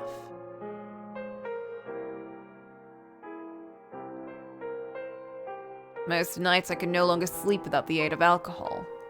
I was pretty sure none of it was poisoned. I spent a lot of time throwing it back up regardless. Bonnier's cackling echoed in my chambers. The world twisted and contorted. Quite frankly, I was considering taking my own life. I wouldn't let myself run away from what I had done, what I was doing to her. I had said I would continue my march straight down to hell.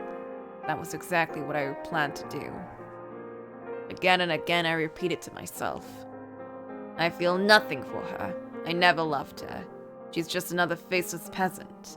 I have no memories of my past life.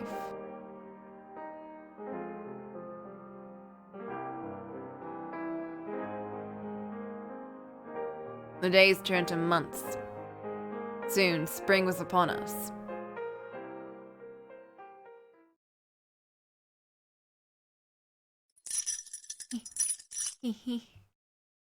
They finally got shackles to put on me. Must have given them quite the scare when I tried to climb the wall. Isn't that funny? Look, I made a flower crown. Festival preparations seem to be going well. Hey, aren't you going to go? I'm not going anywhere. You're a strange one. It's much nicer out there than it is in here. If anyone is to leave, it will not be me. Say, I've been wondering, who are you anyway? I was created to carry your pain. That doesn't answer the question. I cannot give you any other one, though. I carry your pain for you and offer you someone to talk to, though the last remaining flame of hope in your heart doesn't flicker out. How very honorable of you. You sound like a saint. I don't know how you could stand living like that. What? What's so funny? Nothing. Just don't remember anything, do you? I don't consider all my work to be saintly, but if you perceive it that way, then that's a thanks to you. 'Cause that's who you were, Morgana. You're not making any sense. That's fine, my dear. Knowing what I carry in my spirit would only cause you pain.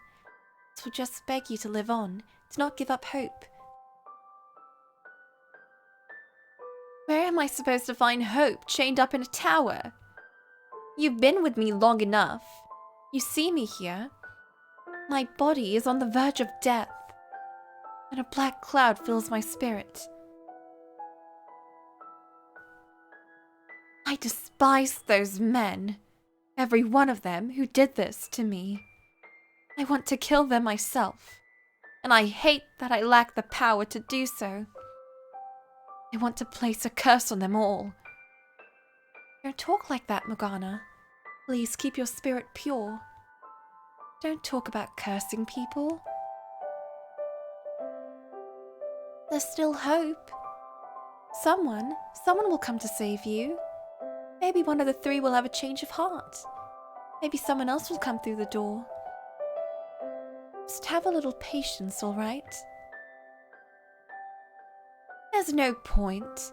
Even if someone does come, I have nowhere to return to. I have nowhere. That's not true. Remember all those years ago when the Lord had you chained up? Someone came and set you free then. And someone will. No one's coming. That was a miracle. A one-time miracle. A flaxen-haired boy, he lied to me. This world is nothing but betrayal. No one is going to set me free anymore.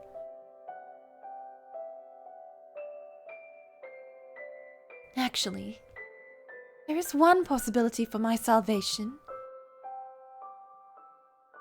Perfect. Then we'll wait for them to come. Yes, let's. Let's wait for an angel to come. What? An angel to come and set me free. Morgana, deliver divine punishment unto the sinners who would defile me. Hee hee. Hee hee hee.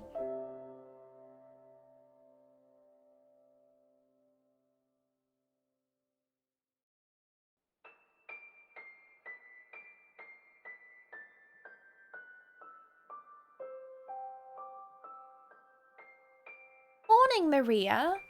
You're here bright and early. Hey, not like I've got much else on my plate. Aren't you quite the workaholic?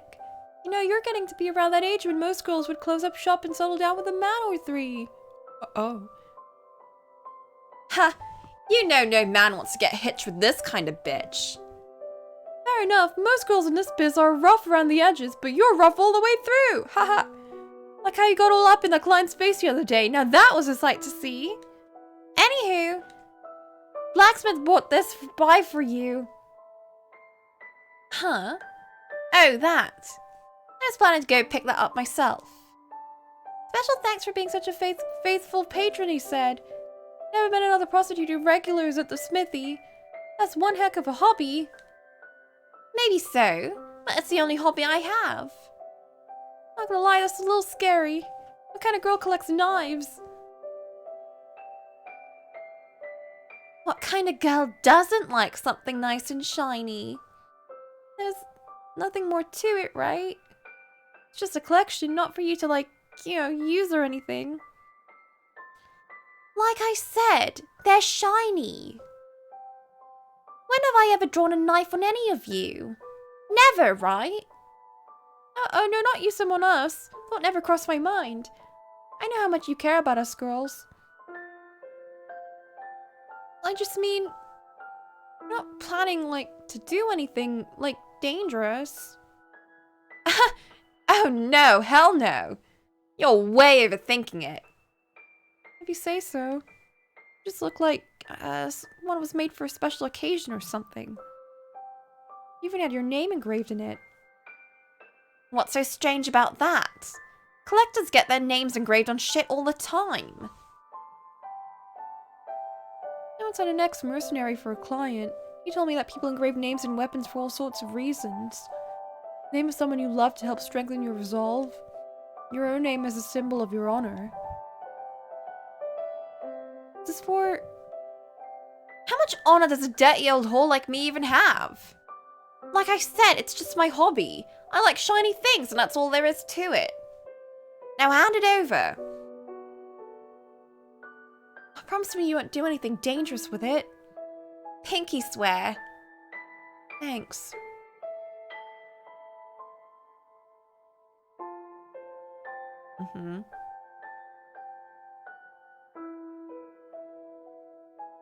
Sorry, friend. I was crossing my fingers. It had been 4 years since the raid on the brothel, and we were still just barely getting back on our feet. It would never be the same as before, though. Not because we had to move locations, but because the slums were shrinking away to almost nothing, thanks to the Lord's renovations. Not to mention all the new foreign women who sold their services up in the city's bustling marketplace. Most of our old regulars had taken their business there. We weren't drawing in much in the way of new blood either. With better options to get their rocks off, only the real oddballs went for a run-down whorehouse in a little back alley in the slums.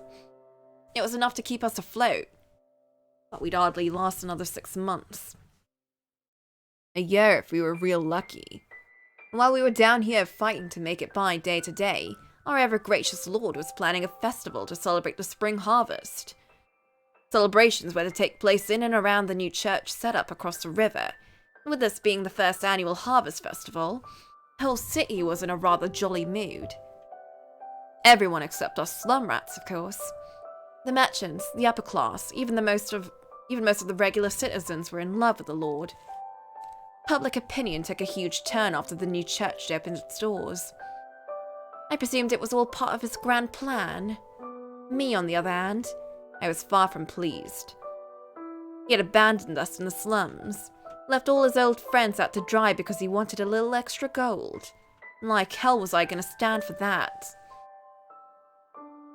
Heck. One sec, I'm just gonna BRB.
Alright, I'm back.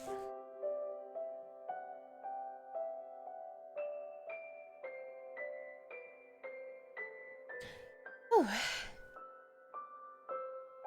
Word through the grapevine was that the Lord and his bodyguard spent a lot of time at the new church. A nun everyone called a saintess worked there, handing out some kind of miracle elixir. I assumed it was her that he had business with, but his business didn't matter so much as the fact that he was there. There was no way I was getting through the fortifications around his manor on the hill, or the church wouldn't be nearly as well protected. Last night, I snuck onto the grounds to survey the area. There were no signs of any guards or people at all. It wouldn't likely be difficult for me to slip into the building and hide there until he showed up. Tonight, I brought everything. I was going all in. These past 4 years, my feelings for him have been, well, mixed, to put it lightly. I knew damn well he wasn't the same man I grew up with, but part of me, deep down, wanted to believe that the man was still there. Maybe he had some reason, I just wasn't seeing it. I was misinterpreting him somehow. If I was right and the old Jacopo was gone, I would settle it once and for all tonight.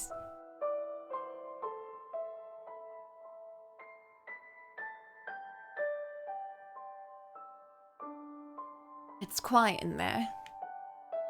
Doors locked tight. Figures.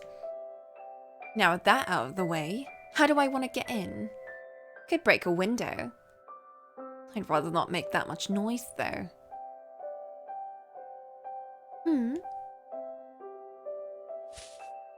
Oh, heck. Now who do we have here? He's heading for the mansion. Maybe he's got a key. I was gonna bail if I ran across anyone, but that might not be necessary.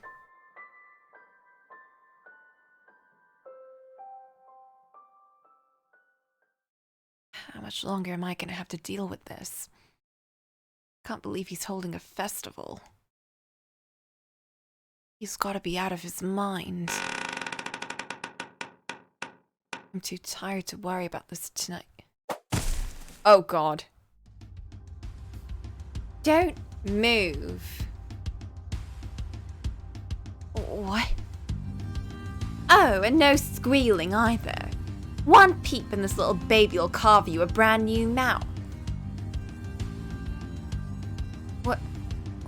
What? Who are? Are you a thief? I don't want your shit. I just want you to answer a couple of questions. If you can do that for me, you can get to keep your throat in one piece. What do you want from me? What are you doing here? The Lord comes by here pretty often, right? I want to have a little chat with him. Are you out of your mind? I can't let you see the Lord. Oh, all right. Nighty night then. Oh, wait. I'm not fucking around. I don't care who you are. If you're gonna cover for him, then say your prayers and curse your bad luck. What's it gonna be, little man? Don't hurt me, please. Where's the Lord? He's not here. Well, it was nice knowing you. Slow down, he's not here now. He'll be here at dawn. Is that so? I'm not comfortable saying any more out here. Someone might see us. Someone with a sword and a weird haircut and a crazy voice. It'll be safer if we go to my room. We can talk more there. How do I know you're not going to split the second I let go? I swear.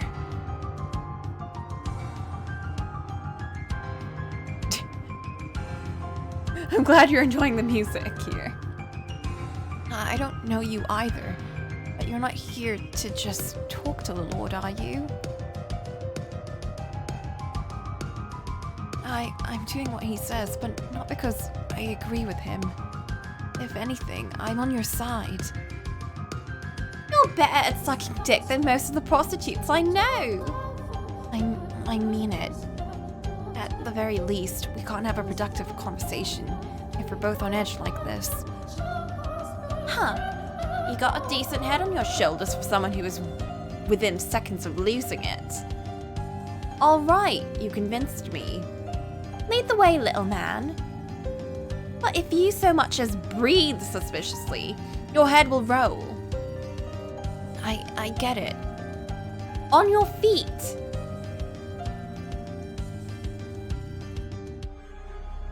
Glad I ran into someone without a spine. I'd definitely have trouble sleeping after this if I had to kill a complete stranger.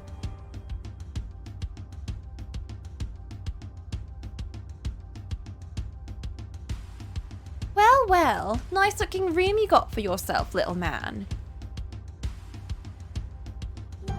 So, the Lord's gonna be here bright and early, you said. But why? Well, daytime I'd understand if he was here to play friendly with all his followers.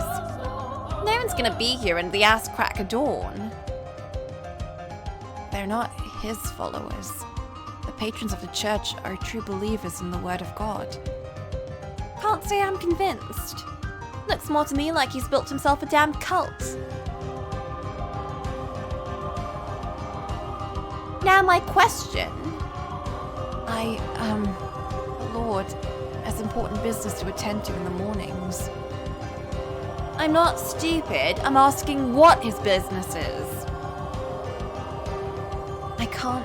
I can't tell you that. Only that he'll be here early in the morning. You think I'm just gonna take you at your word? Oh, I can't tell you why, but I promise he'll be there. It's really, really important, so just wait here till morning. So I sit on my thumbs, morning rolls around, and whoosh, I'm never seen again. That sound about right? No.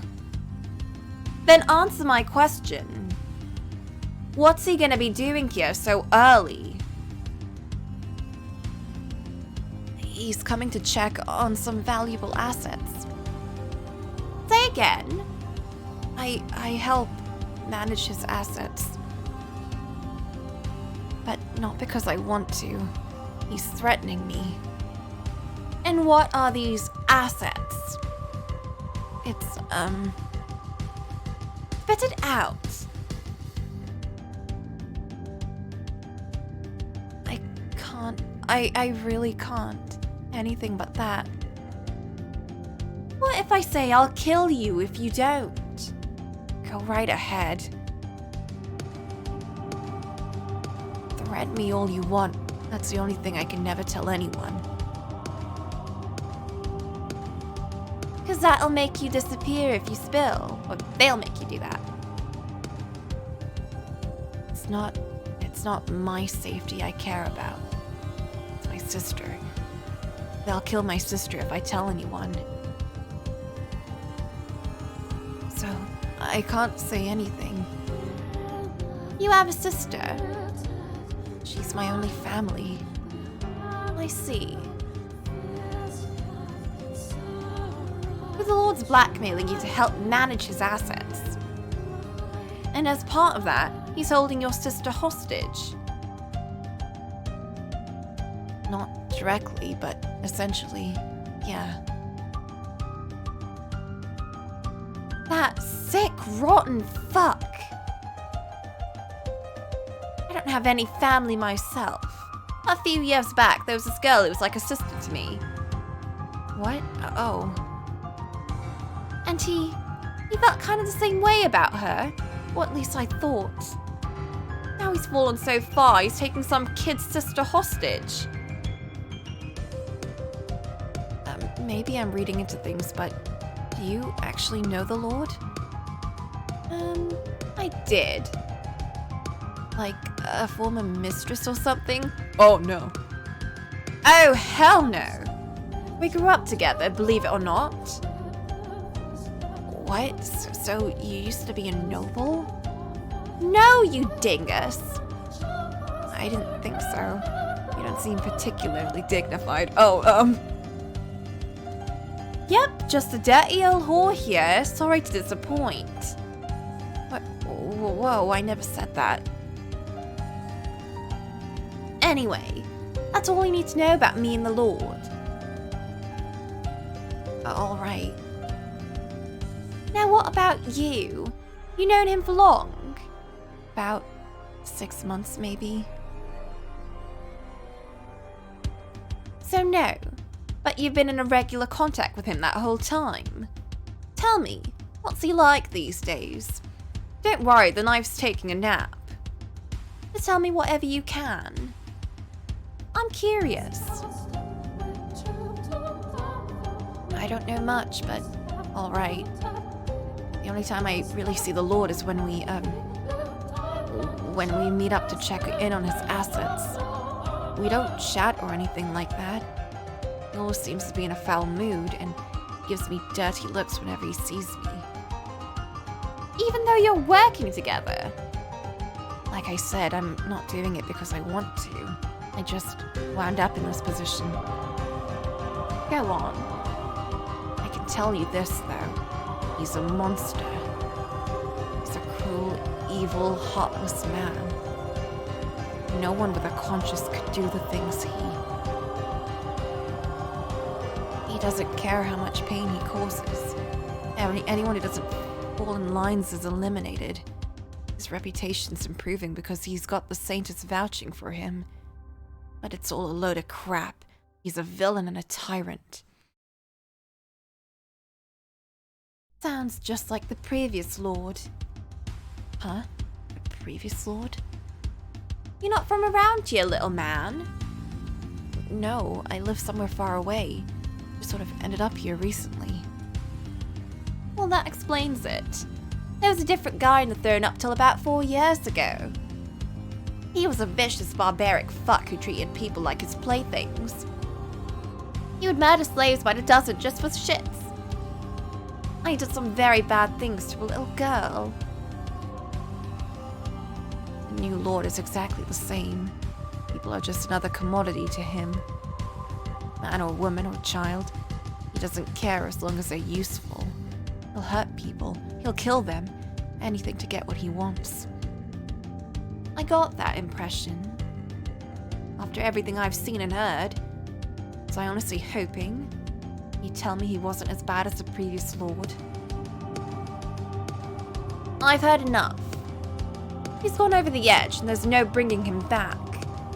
I was originally planning to talk to him.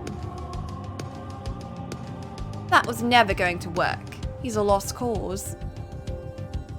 So, what are you going to do? I'm gonna make sure he can't shame himself any more than he has. By putting an end to his miserable life. You want to see the Lord gone too, don't you? Get out of the shitty hole he's thrown you in. Because if you do, then stick your neck out and give me a hand. You know what'll happen if you keep on like this? Once your job's done, once he's done with you, you're gone. You're not stupid enough to think he'd let you live, are you? What'll it be? You gonna go on being his obedient little bitch? Or you gonna give him what's coming? All right. I'll help. Excellent! Your tailor must be damn skilled to accommodate balls that big. Honestly, I've been waiting 6 months for this. For someone to show up and give me a way out.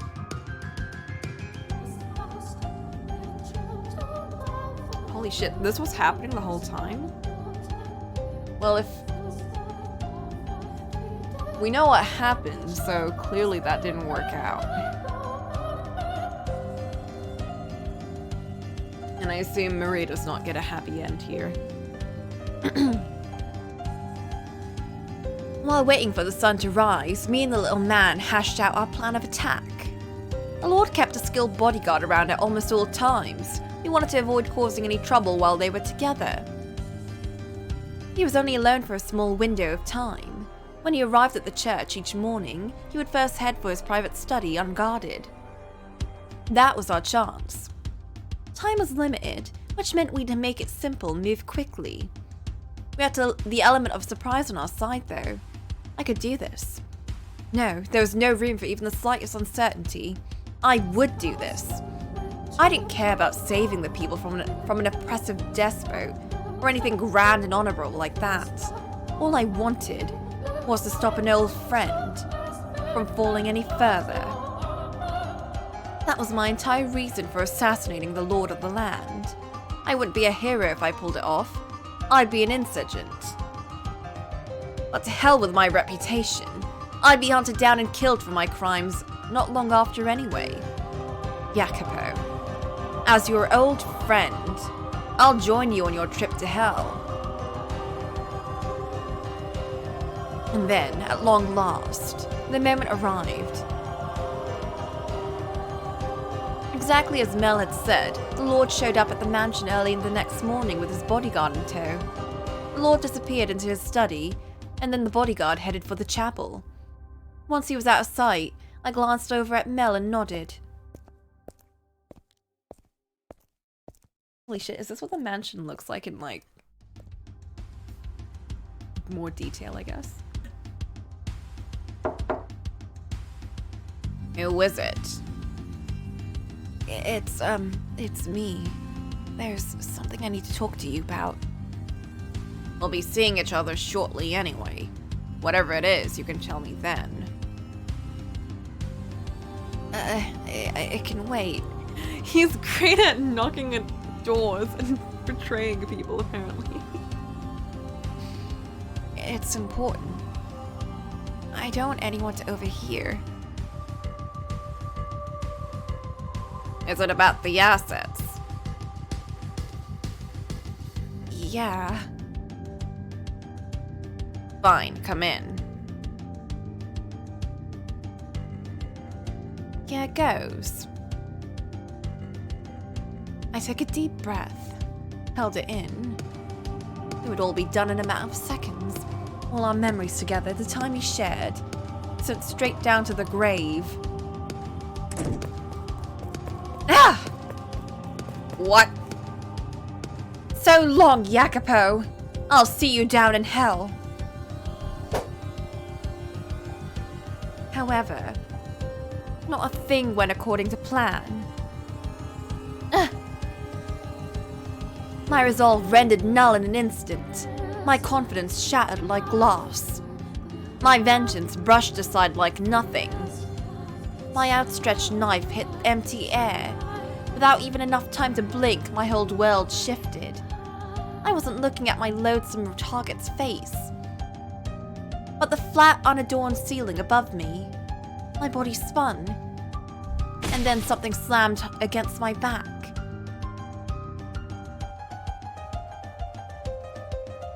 Flint, no.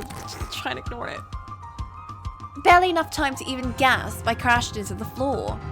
It all happened faster than the blink of an eye. He had me on the ground, knee pressed into my back. My arm twisted up into the air. Was Yukimasa in there? I had him. I had the element of surprise. How could he? It's like he knew exactly what was coming. Oh, never mind. How could he react so quickly? He's had many attempts on his life, I'd assume.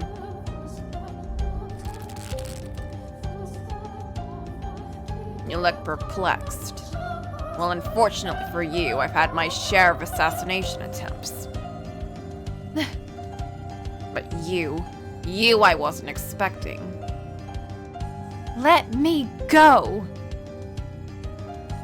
I thought if anyone, you might be different. The hell are you going on about? You weren't even gonna try to talk before killing me? There's nothing to talk about. Not a goddamn thing. I've heard what you're doing, what you've done, what you're doing. I'll credit where it's due, at least you didn't try to poison me. Either way, there's plenty you could have done better. Second-rate attempt at best. You rushed, knowing you didn't have much time, but still, could have used the fact that we've known each other most of our lives to get a little closer before pulling the knife. That would have increased your chances a little. Alternatively, you could have tried to distract me with your body. I doubt you could swallow your pride long enough to do that. Shut your fucking... Get off me!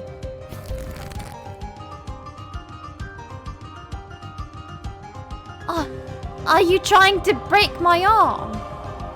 You would break an old friend's arm. Don't take me for a fool. You just try to kill me, you conniving harlot.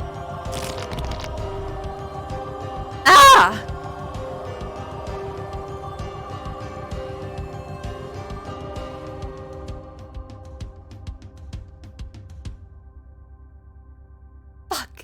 fucking fuck. You're a completely different man now. No, not even a man. A useless sack of flesh. Call me whatever you like. I've heard it all and more.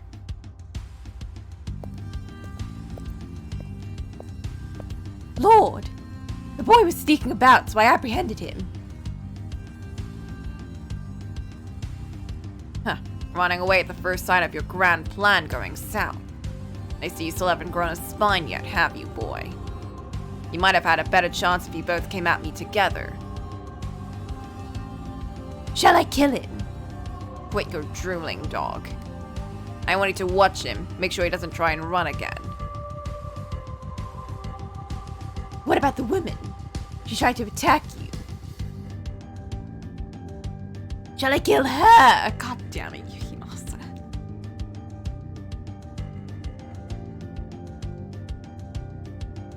Right ahead. Go right the fuck ahead. Kill me like you killed everyone else. Cut off my head. Put on a spike in the town square. Everyone. You know, you're right. Nearly everyone I can think of died by my hands. Ration, the rest of the gang, and Jaren too. Excuse me? I thought Jaren died in the raid of the brothel. You're saying you killed her? That's right.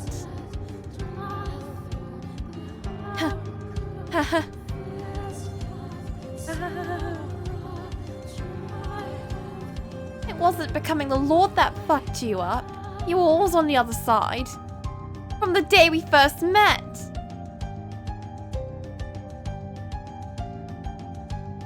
I should have never trusted you.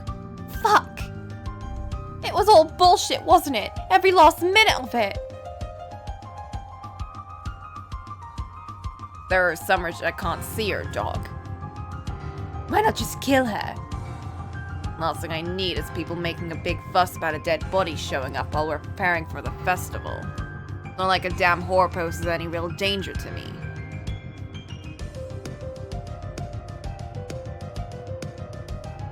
Especially not with her arm bending backwards. We don't need to waste any more time concerned about her.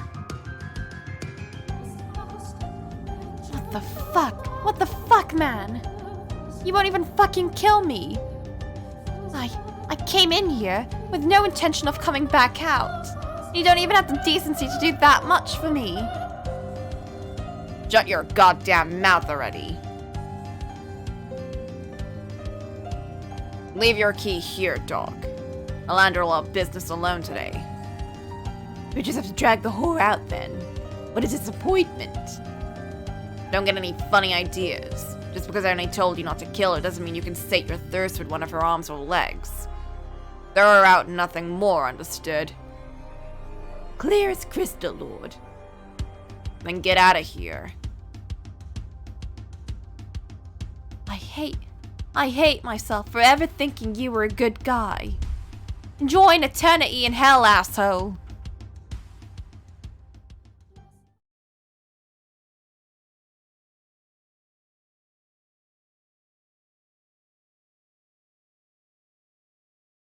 Now, how do you plan to make up for this mess you so kindly made for me? You know damn well how busy I am right now. I had no choice. She threatened me. Yes, you had no choice but to hold up with her until morning. You had no choice but to lie about having business with me. Don't give me that look. Like I told the dog, I have no interest in creating any bodies during festival prep. I'll let you off the hook for this one. What? And you'll swear to never do anything like this again. Yes, sir. I swear on my life. Excellent. Next.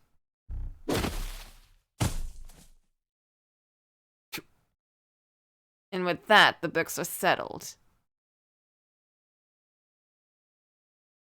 The only reason I didn't hit you in the face is because your damn sister would throw a fit. Be sure to thank her when you see her. And remember, never again. Hand over your key. Now get out of my sight.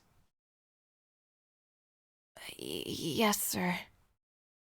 I'm very sorry for everything, sir. Huh.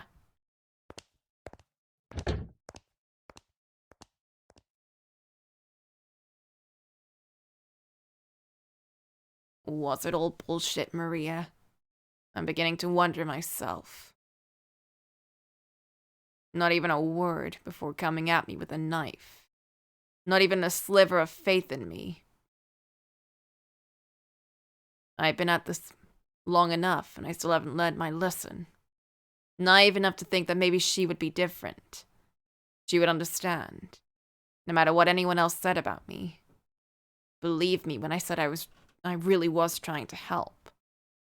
That I gave everything else in the hopes of improving their lives. God, I'm such a fool. How many times do I need to be reminded? No one's on my side anymore. She was right about me. I am just a useless sack of human flesh. I should head up to the tower. What's that? A necklace? Maria must have dropped it in the struggle.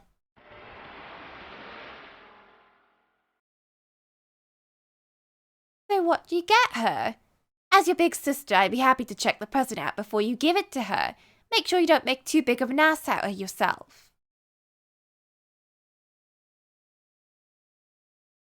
Today's the day, right? You give her the present, then you finally tell her how you feel. When she comes back, give her the necklace and tell her how you feel. If she turns you down, we can all have a good laugh about it.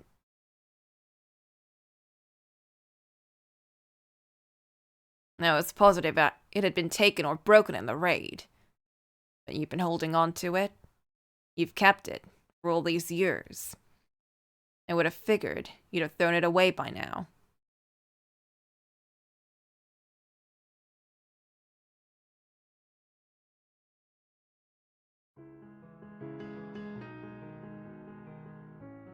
Necklace in hand, I made my way towards the observation tower. A thought bubbling up from the depths of my mind. It was a wretched, unsightly thing, which only swelled as I drew nearer.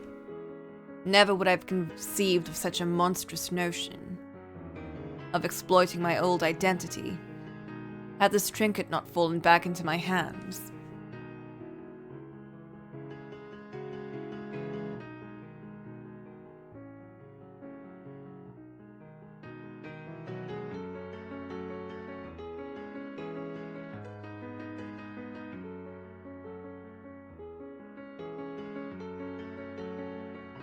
I knew Morgana wasn't of sound mind, that the world she saw was a twisted falsehood.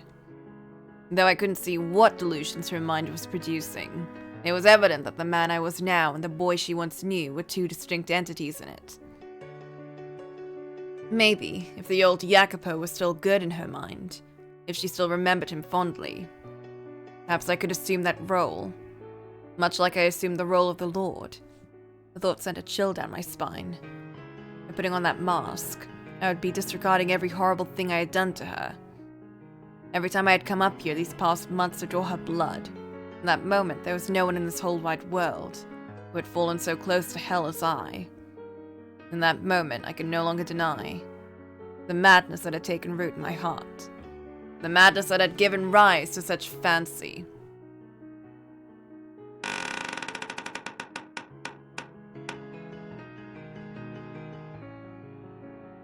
Are you gonna do that in the Lord's robes?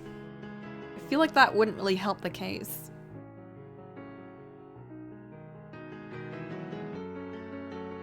Morgana, do you know who I am? The Lord. What do you want with me? What are you here for? I don't have any. There's no blood left for you to take. That's right, I'm the Lord. I'm the man who's brought you a lifetime of pain. The man who locked you up in this tower. The man who struck fear into your young heart 7 years ago. Yes, you did. I'll never forget.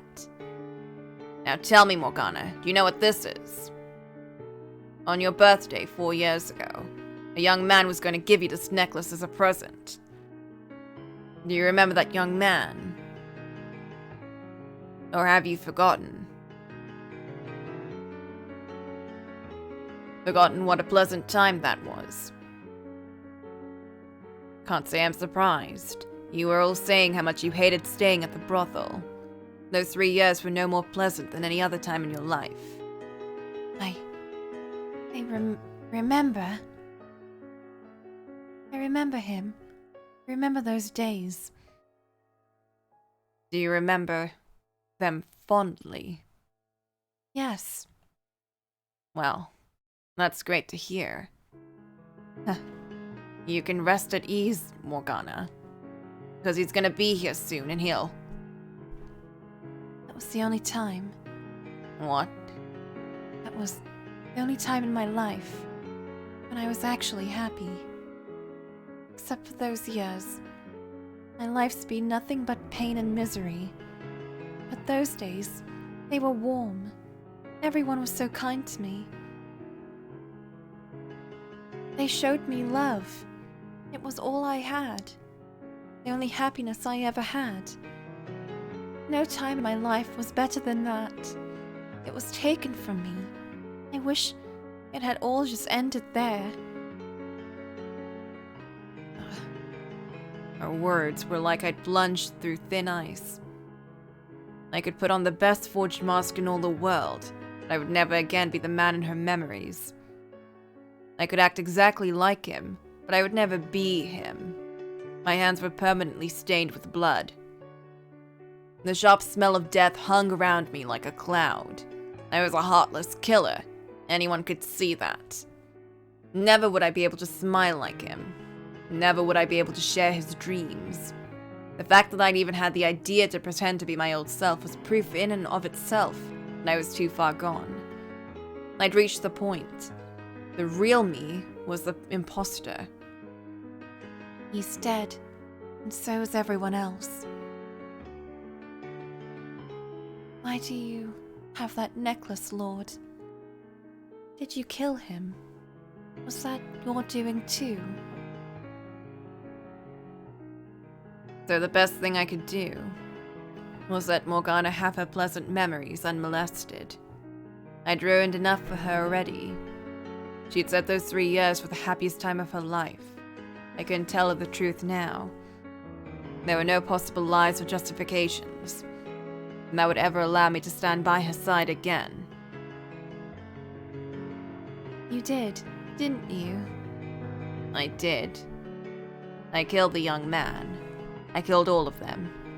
I killed and I killed, until there wasn't a soul remaining. I knew it. You're the cruelest man in the whole world. The most evil, irredeemable man to ever set foot on God's earth. That I am.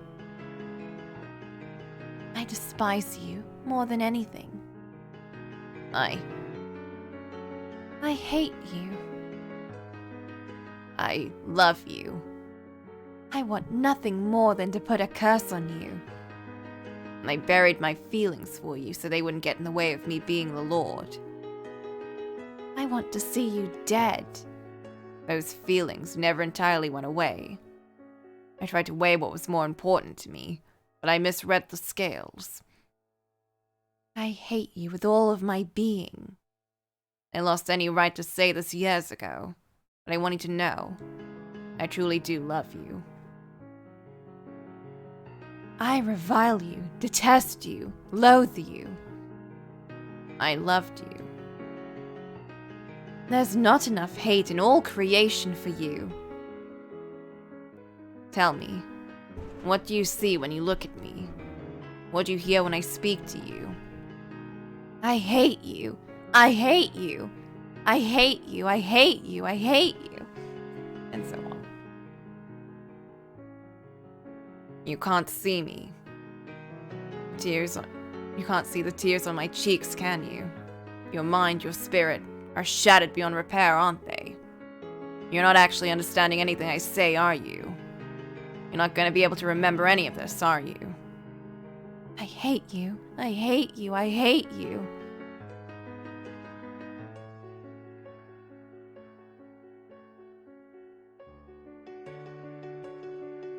I hadn't realized it had gotten so bad.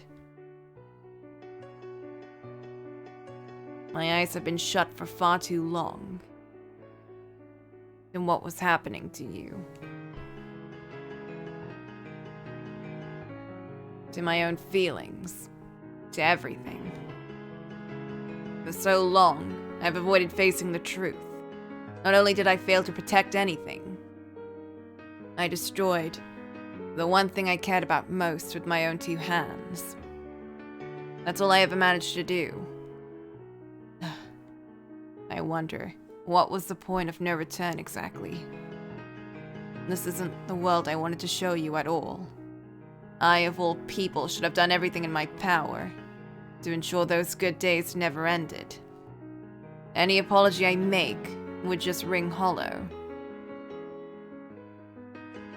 I hate you. I hate you. I hate you.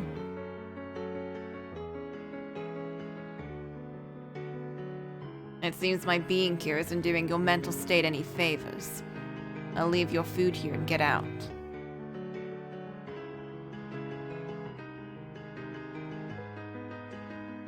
I would like to tell you this, though. Even if I'm fairly certain you don't understand what I'm saying. Tomorrow's the first day of the Harvest Festival. When it comes, I'm gonna finally do something I've been considering for a long time. I'm gonna set you free. I'm gonna put an end to all of this.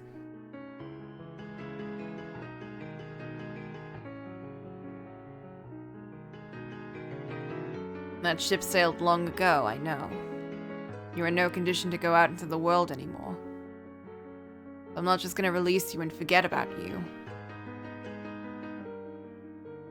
My father, to his side. An angel. Send me back to heaven. And that's the plan, yes. We'll go out and find some place to die together.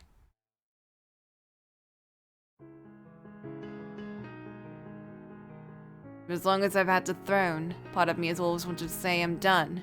I have no need of this anymore. And every time the thought rose to my mind, it was pushed back down by a refrain of, "So you'd let all the work go to waste, everything you've sacrificed to get here." Back and forth the voices would go, day in and day out. In reality, it wasn't pride or a desire to hold on to my power that stopped me from doing this sooner. The fear that everything I had worked so hard for would be for naught. Now that I saw death looming over her, it was clear that only greater and more crushing despair awaited me. It would break me utterly, and I would end up abusing my people even worse than Barnier had. The best thing I could do for everyone was to end it all here. To step down off the stage. Morgana wanted release from her agony.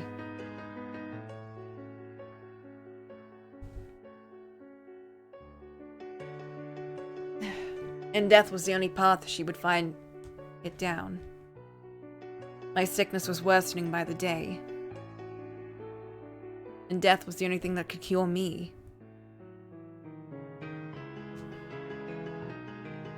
I chose the Harvest Festival in part because it seemed like a fitting end.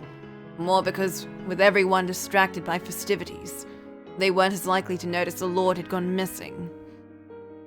My final act of penance, I would find her somewhere with a gorgeous view to gaze upon as I took her life. Somewhere you could see almost over the horizon. Somewhere the sun shone bright and proud. Somewhere that felt like you could see the world. Carrying the full weight of her enmity on my shoulders, the Lord too would meet his end. Finding someplace beautiful for her to depart this life from. Was all I could do to ease her pain. All I could do to provide her a peaceful repose. All I could do to pay for all I had done.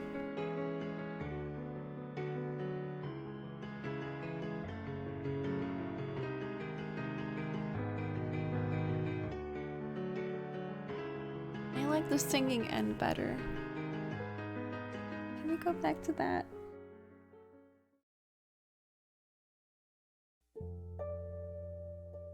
Heck.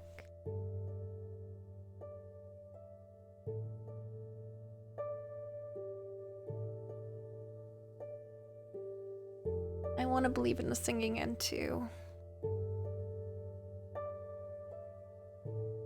On the first morning of the Harvest Festival, townspeople swarmed the new church's grounds. When I arrived, there were wide smiles on everyone's faces, from the young to the old, from those here to partake of the church's charity to well-off churchgoers. Everyone was in good spirits.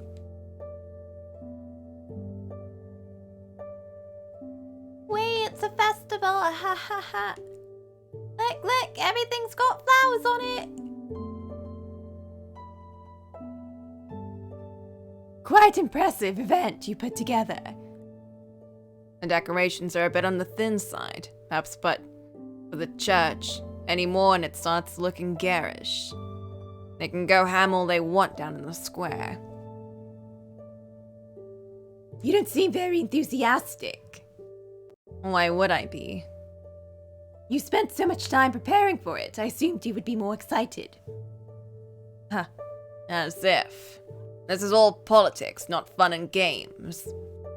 An effort to bring unity to my people, you could say. I don't understand you at all. How can you spend so much time doing something you don't enjoy? I don't give a rat's ass if you understand me. Fair enough. When I first met you, I thought money and power were all you desired. I've come to realize that's not the case. I'm beginning to think you're hardly a bad man after all. I knew you were an idiot, but I didn't realize you were that foolish. How can you possibly say I'm not a bad man, knowing all I've done?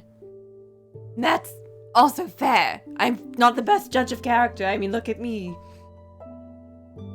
Hey, no running, kids. You're gonna get yourselves hurt. What's the big deal? Run with us, Marie. Ike! You shouldn't pull on people. That hurts. Ah. Good morning, Lord Barnier. Preparations are all complete here. The stalls down in the city are ready to open up as soon as you give the word. Thank you. I couldn't be more thrilled to be part of such a wonderful celebration. I'm glad to hear it. Are you well? You look a bit tired. It comes with a job. There's hardly a day I'm not exhausted. Well, don't work yourself too hard, Lord Barnier. It's important to get your rest. I'll keep that in mind. Oh, I almost forgot. Would you like a flower, my lord? A flower? We made all sorts of flower accessories and we're giving them out to anyone who wants one. They do the same sort of thing at the Midsummer Festival, and I like the idea so much I borrowed it. What do you say? I think this one would look lovely in your hair. I'll pass. That's a shame. What do you say, Mr. Bodyguard? Care for a flower? No, Go on, take it. Don't let their efforts go to waste. Very well. I'll take one then. Hey. May God smile upon you.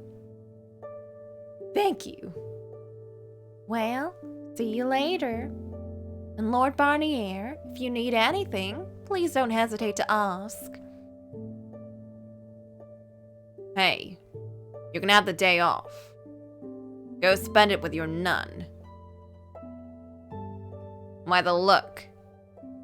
I'm merely surprised you would show any consideration for your dog. Well, it is a special occasion. I suppose. Needless to say, watch out for yourself. You were assailed just last night. I didn't realize you were even capable of concern. It is a special occasion. Can I just play reincarnation now? I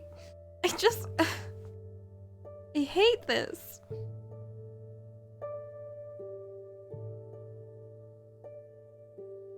We'll take care of our usual business this afternoon. I know we're at the end. The end is the worst part. Should be able to bring a little more food than usual as well. Understood. Until then. It doesn't help that he's, like, giving him a day off to, like, go hang out with a nun, and we know what that ends up, too, so it's just everything. It's colliding, and I don't like it. It's worse just seeing it all happen slowly than going through, like, a run-through by hearing it from the characters.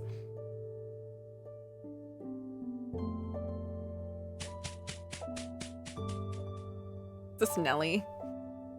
I died and gone to heaven, the sweets as far as the eye can see. Better hurry before they're... Ah!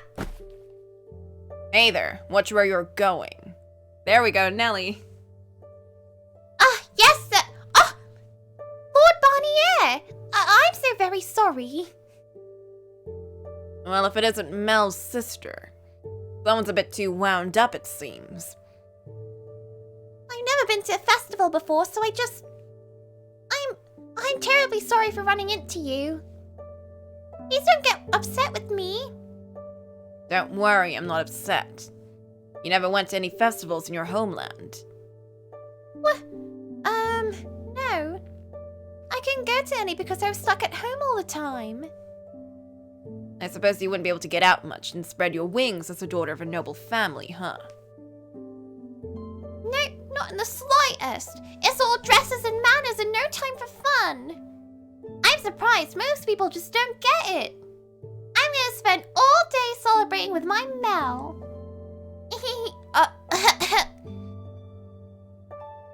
That's what the festival's for, but don't go too crazy. I'm told you're not in the best of health.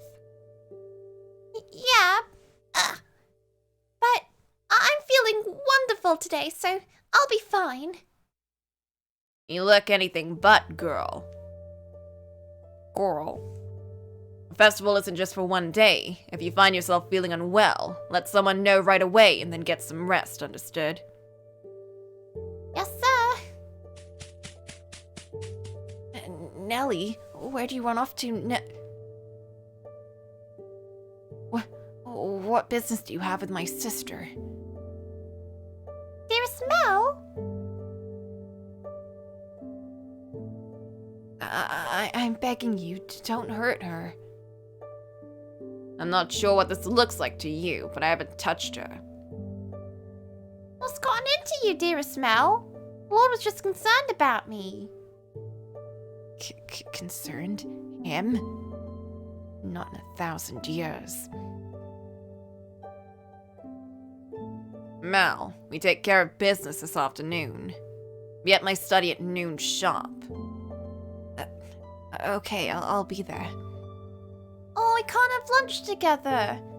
Running a festival must be a lot of work.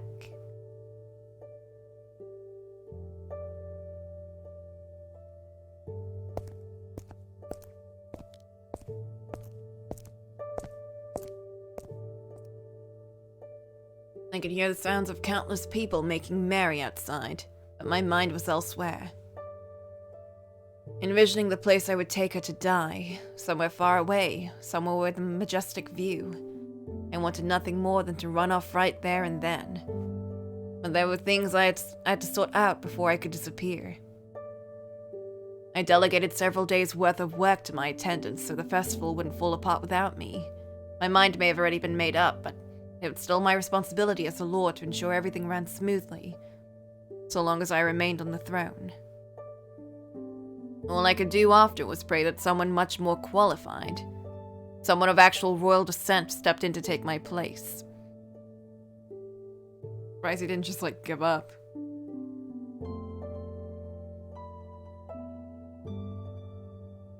Before I knew it, noon was upon me. As the bell chimed 12, the three of us climbed the observation tower. The plan was to deliver Morgana her food, then send the other two back outside, so I could take her somewhere far, far away. And when we opened the door, her spirit had already left her body.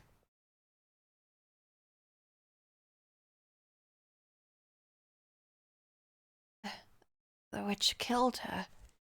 Blood of the witch killed my sister. The wine you're drinking is no medicine. It's the blood of the witch.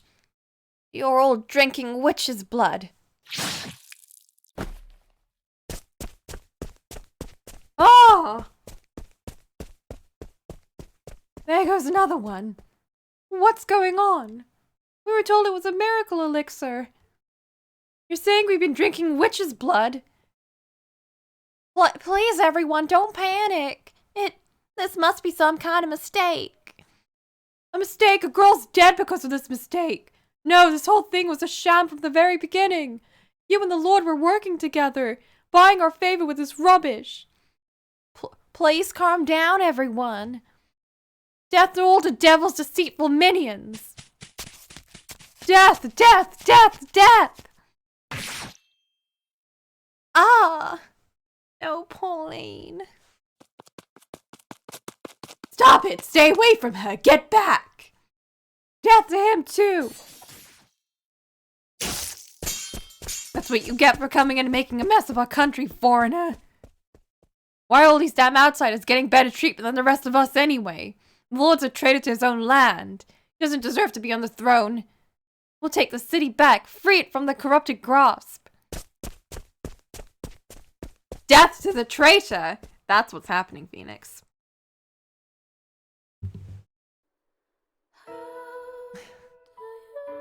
Morgana's death set off a chain reaction of hell and suffering. Perhaps it was fate or her intense animosity made manifest. All I knew for sure was that I could see. The world was crumbling around me. As I watched through the observation tower's window, the first to go was Mel's sister, who had regularly partaken of the miracle elixir. She started vomiting blood, and shortly thereafter, she was dead. Mel then broke down, revealing the truth about the elixir before stabbing himself in the throat. Fear and panic spread like a plague, breeding a desperate rage that found an outlet in the saintess, the face of the church. The Vice-and man dashed in to protect her from the mob. Soon a full-on battle broke out between the supporters and opponents of the Lord. Actually, no. A battle would imply one side stood a fighting chance. It was closer to a riot, with anyone perceived to be on the Lord's side ruthlessly slaughtered. It was as though I was peering into a nightmare. There were no question who would come out victorious. It was a scene I'd witnessed once before. This time I was on the receiving end. The illusory faith I had instilled in the people to distract them from the dissatisfaction disappeared in a wisp. Upon discovering it was all based on a lie, that dissatisfaction came flooding back stronger than ever. I could tell myself I had always had the people's best interest in mind until I went blue in the face. It didn't matter. I was a tyrant in their eyes. I turned away, and there lay Morgana's limp body. For a split second, I considered going over, leaning against the wall beside her, and taking my own life. With my foot hovering in the air, I swung my leg down, making my way towards the stairs. I had done enough to torment her in life, willing to even allow her to pass on peacefully. It would be cruel and disrespectful to force her to be with me, the man she despised more than any in the world, in death as well. As I was still the Lord, having not yet stepped off the throne, the right thing to do would be facing the wrath that I had wrought. For a second, I wondered if maybe Lord Barnier had greeted us thinking the same thing. The revolution 4 years ago was also a foregone conclusion. He didn't run, he stayed and waited for us to arrive. Perhaps it was partially pride, partially that it was the only way out. We had lived as lords, we had ruled as lords. When the time came to harvest the seeds we had sown, we would die as we lived.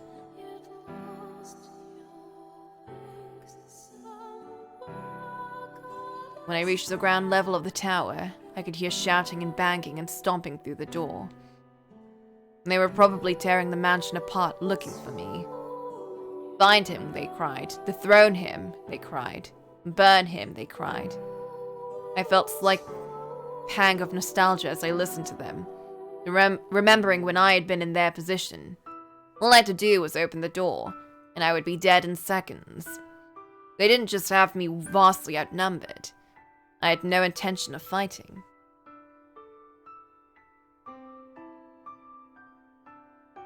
My life amounted to nothing. My people are all dying. Soon I'll be stripped of my title as Lord of the Land. Not a thing will be left. It was all utterly meaningless. I killed everyone I cared about, even Morgana. There's not a single person. No, I didn't end up killing Maria. I guess that's something to be thankful for. I pray you'll live on. By all means, spend the rest of your life hating me. Just so long as you live. Now off I go.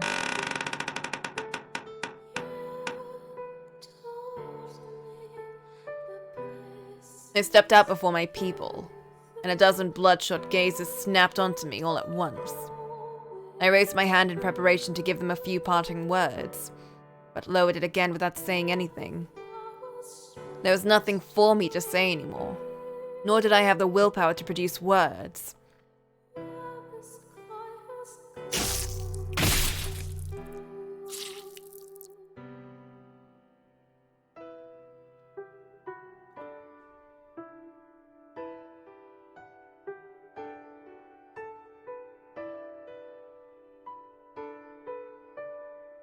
They impaled me from head to toe with sickles and pitchforks and all manner of deadly implements. No longer able to support my own weight, I fell back against the door, sliding to the ground. I could feel the life draining from my body. Their voices grew faint. Were they shouting, grieving, cheering? I could no longer tell the difference. My consciousness quickly slipped away. As it did, flashes of memories whisked past. A child fighting to survive day by day. A young man with his head in the clouds, hell-bent on going out in the world. A crowd of friends hooting and howling in the pub. Girls at a brothel, constantly teasing but always reliable. And you at my side. I thought I felt a gust of wind, guiding Jacopo's mind towards one particular memory.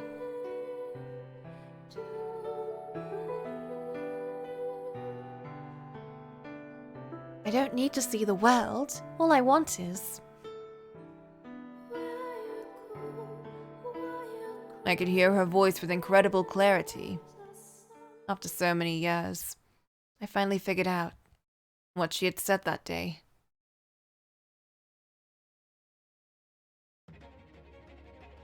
I don't need to see the world. All I want is... to find our home.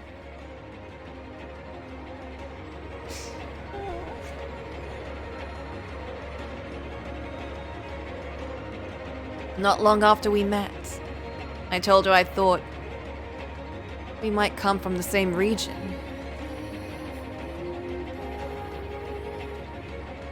Perhaps if you went back far enough, you might even find we shared a bloodline.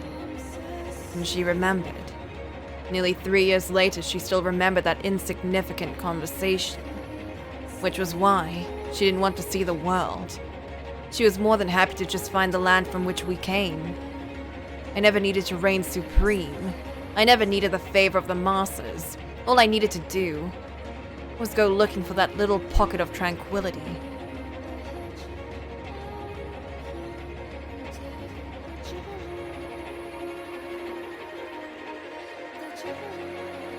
I stand before a gorgeous golden field. Flowers bloom all around, swaying in the warm breeze.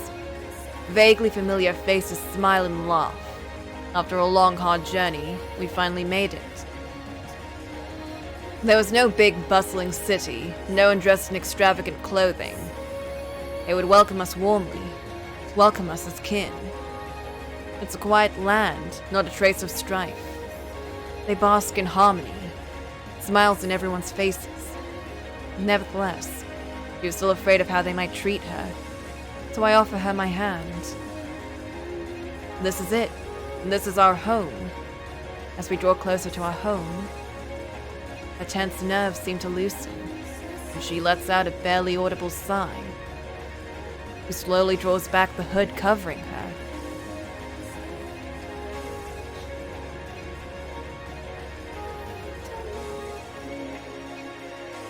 The soft light of the sun shining down, to reveal for the first time her face.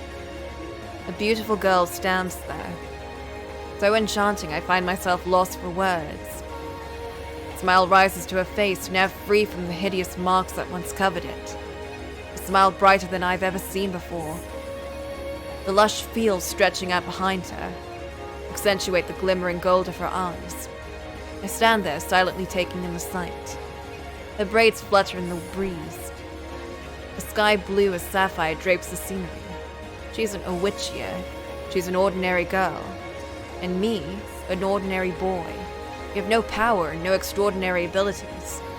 I can't think of anything more wonderful. With all the weight lifted from my soul, I give a soft sigh, looking her in the eyes. Then I chuckle, remembering something she once said. "When you told me to prepare to be let down. Ordinary though we may have now be, our banter remains unchanged. I know." She's got a snarky response waiting to let loose. This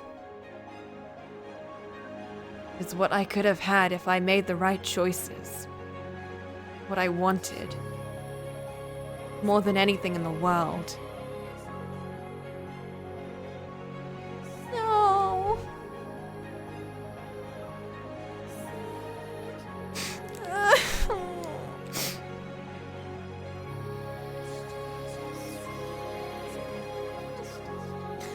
Oh, damn it.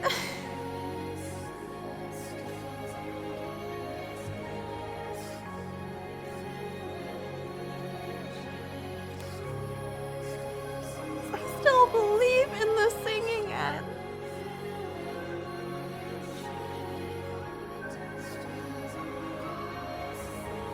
I want to believe.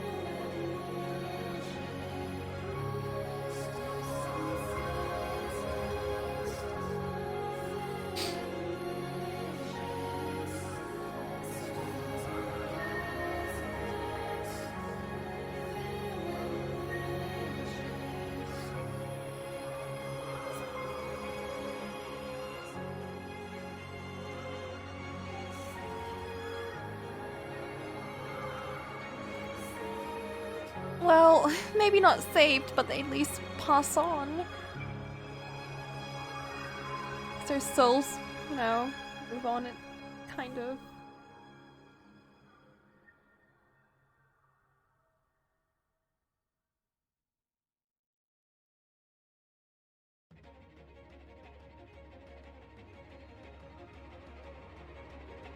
What a trip.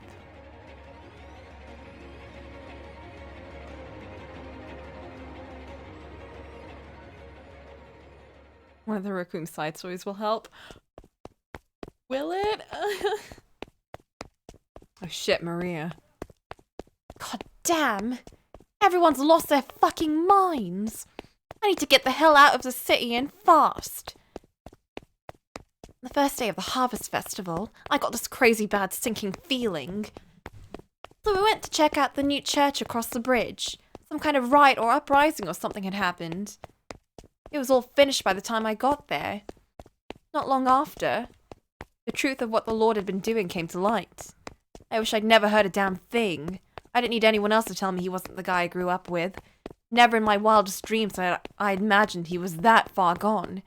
All the time in the world wasn't enough to make sense of that. The valuable asset he had been storing in the observation tower was, of all fucking things, the girl we'd looked after a few years back. Morgana. But the madness didn't end there. The witch with the miracle blood everyone had been talking about was her too. My mind was so scrambled I wasn't sure what to be stunned by. I had far less time to organize my thoughts or vent my frustration than I could have imagined. If I was smart, I could have left town the instant I learned the truth. After the riot, a strange sickness had begun spreading through the city. If you caught it, your skin would start turning black, and before long you'd be vomiting blood. Anyone who tried to treat it was infected themselves. People called it the witch's curse. Get your head out of the sand, I tried to say there's no such thing as curses, but I couldn't bring myself to finish. As much as I wanted to believe it wasn't, I was starting to think that maybe the curse was real. Especially thinking back on the scene at the top of the tower. The heavy air in the chamber, her dead body's eyes wide open. The eerie glimmer in those eyes. I was pretty sure I hadn't imagined. It was like I'd stepped into another world. I could barely keep myself vertical. If she really was a witch, then yeah, the scene was a pretty damn convincing argument in favor of the existence of her curse. It didn't matter that she was dead. Even me, the least superstitious girl around, was starting to consider it a possibility. The people who had actually believed in the miracle elixir were freaking right the fuck out. They had seen what the Lord had done to her, how much pain and suffering he had caused her. It was easy to believe she had hated the world enough to curse it. That's what witches did, after all. The city was scared to death. First they tried to seal the curse into the observation tower. That didn't stop its spread. Next they went after anyone who had known her in life, and punished them. Almost there. The forest isn't far. There she is, it's her! Oh, shit. They discovered that the witch had taken refuge at a brothel a few years back. It wasn't long before they linked me to it, making me the next target. None of us at the brothel had any idea Morgana's blood possessed that kind of power. The more I tried to defend myself, the more they began to suspect me, thinking every word a ruse. The whole city had gone completely batshit. It's right there. Like hell am I gonna let them catch me? Fuck my arm. She's down, boys, get her! No! No, get off me, asshole! Get away from me!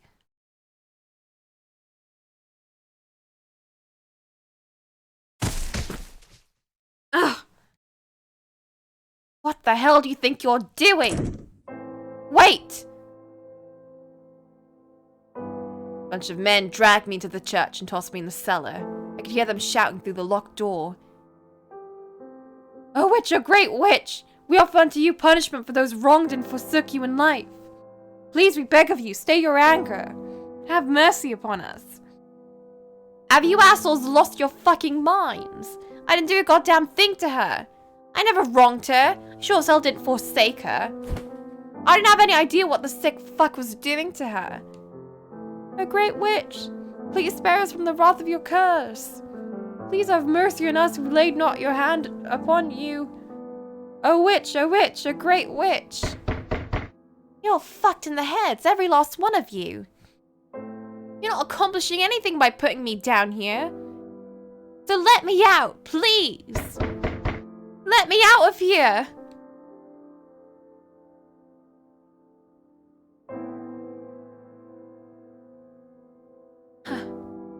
Damn it.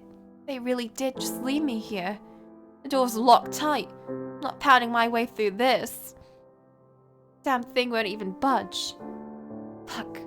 Fucking fuck. Something. There has to be something I can do.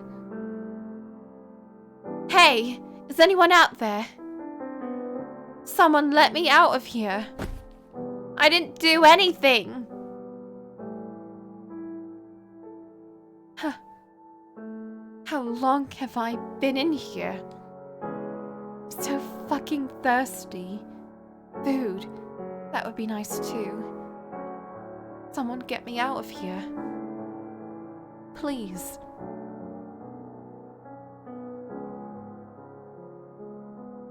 Feel like my body's made of stone. I'm going to starve to death in here. Gotta be kidding. Ugh. Oh God, I feel sick. Everything hurts. Ugh. Ew. What? That blood. My blood. It's so dark I never noticed. All the black patches on my skin. Why? A curse? I never did anything to you. Why? Why would you curse me? Why, Morgana? What did I do? You didn't mean to, did you? It was just a little mistake, wasn't it? You can still take it back. This time, just take it off of me. I didn't do anything to deserve this. I didn't do anything to deserve being cursed. Come on, spare me.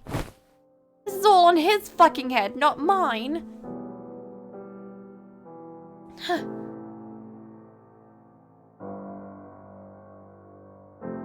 Is it because I didn't do anything?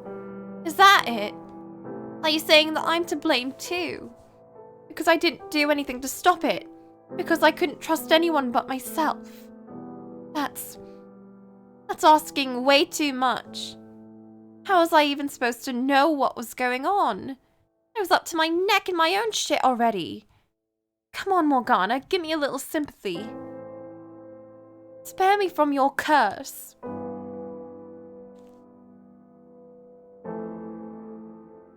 I can barely move my body at all. Feel like I'm all out of blood to cough up.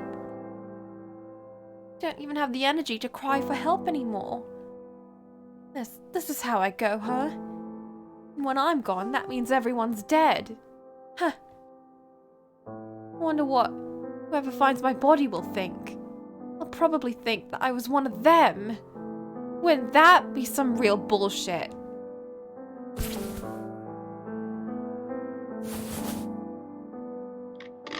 Huh, look at me. I know how to write. I'm a woman and a whore. And from the slums. But look at me, I can read and write. Pretty impressive, huh? Why, I forgot how I learned though. Oh right, I had a friend who was doing some really important work. So I studied so I could help them out. If they ever needed anything. I'll make sure to write it all fancy and proper. So no one suspects it was written by a whore. See? I'd make a kick-ass aid. Who were they, though? I can't remember anymore. You hear that? I'm innocent. The sinners are the ones who lived here. It was all them, not me. So if somehow there's something after this and our souls live on, please, only curse them. They're the bad guys. It's all their fault.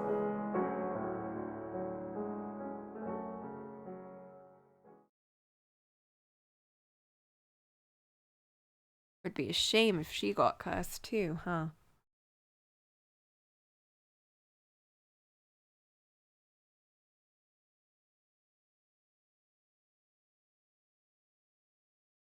What, you mean the writing in the room? That, who was it that found? Wasn't that what she found?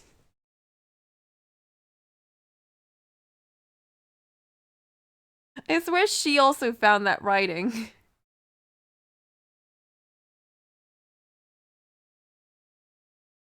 That's crazy. I've unlocked the door for you. Now get up. You don't want to be sleeping on that cold, hard floor. Morgana? What? How? You're dead. Oh, I'm dead, am I? And you must be half asleep still. But Now that's enough of that. Let's get you out of here, shall we? How? I can barely move. I think you'll find that untrue, my dear. Go on, stand up. You were right. I can move, and I feel better than ever. It's like I was just imagining all the pain. See? What did I tell you? Now come, let's get out of this dreadful place. They're waiting for you. Huh?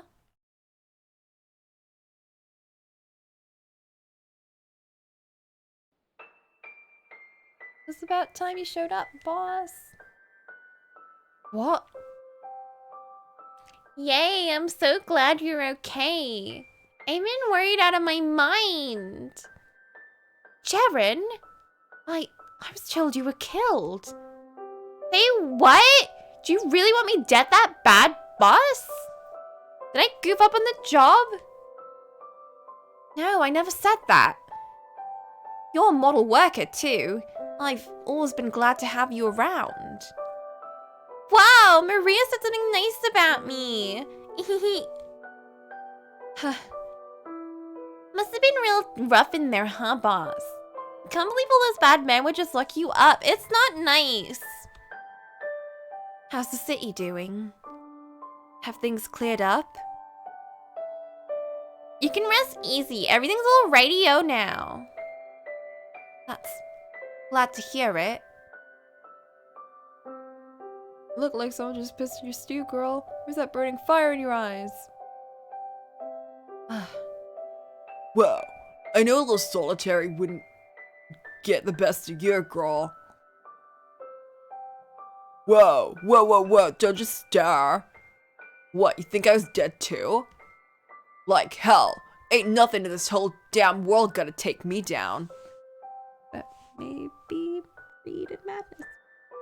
I'm the crew's #1 for a good reason. That's right, you are, aren't you? You survived living as a slave in Bonniere's manor. That's not much that could kill you.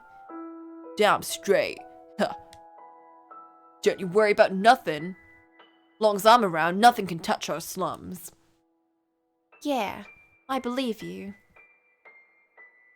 So hey, if you're alive, does that mean that it does?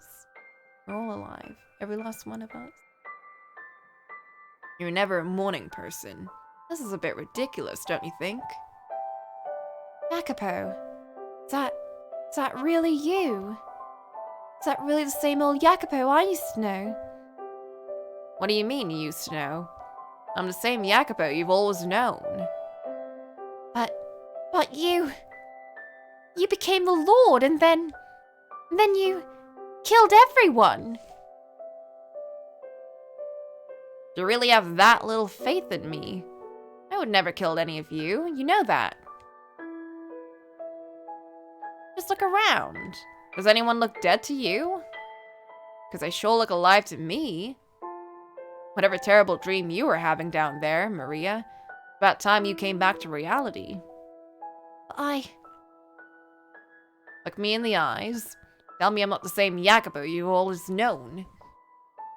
No, you're definitely you. Same old friend I've always known. Huh, see? Was that so hard? Well, we've got the whole gang here. What do you say we go do something? Hit the pub, maybe? Ah, that's a plan.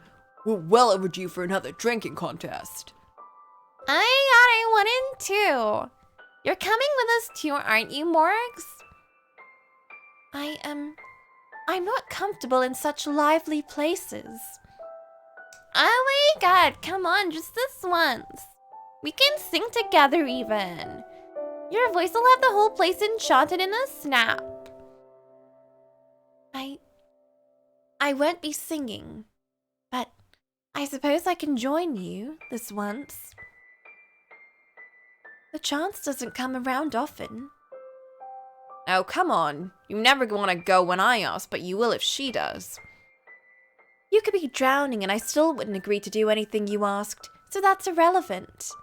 I'm not going because Jaren invited me. but for Maria. Will you join us? You bet your butt I will. I'm so glad.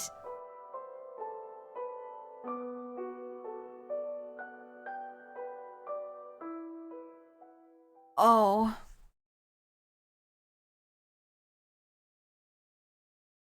So glad that everyone's alive. It was all a dream. Just a bad dream. I knew it. None of that could ever happen to us. Hee hee. Save a seat for me, guys. I'm coming. Oh, Maria. This either.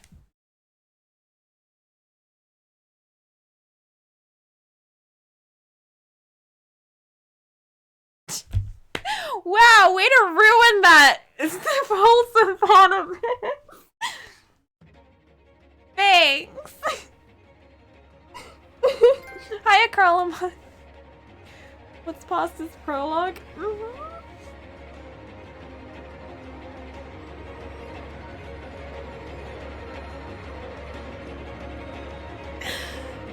That's awful.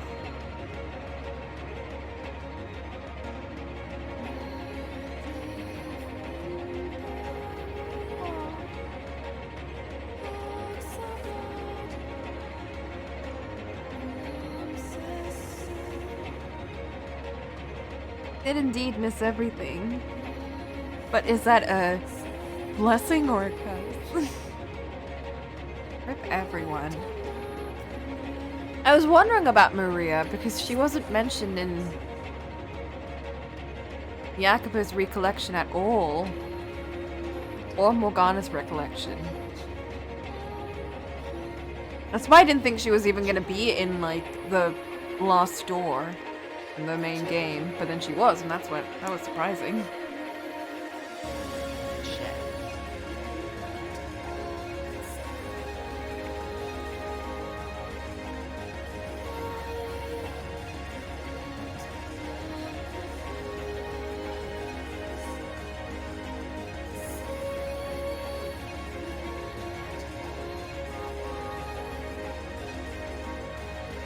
Maria died.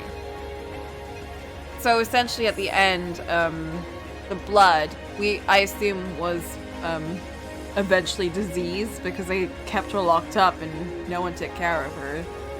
And it spread like a plague of sorts to everyone who's been drinking this blood, and it just kind of spread and spread and spread. And they thought, oh, it must be because of people that she knew who treated her badly. And then they found out that she lived in the brothel. So they hunted down Maria, who was an acquaintance, essentially, and locked her up inside the mansion with all of that diseased mess. So Maria got afflicted by it as well. At least she was happy in her final moments. But, you know, we know what happened after that. Maria got dragged in for some reason. Maria, Pauline, Nellie, all of them.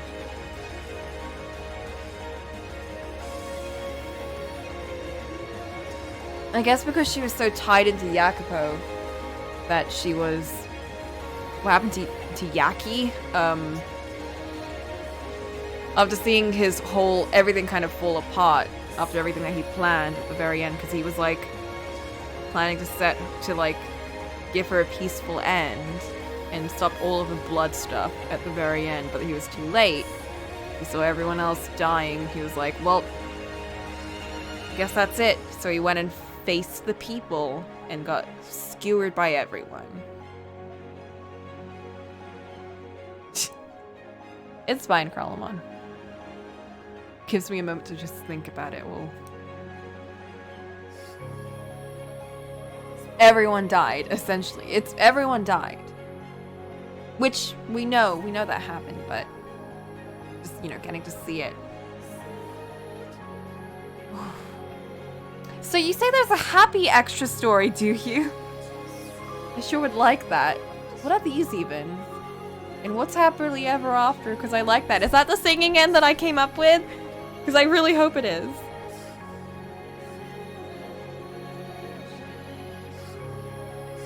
Happily Ever After is a good one? Is it really? I would really like that. What's this one? Center Deli.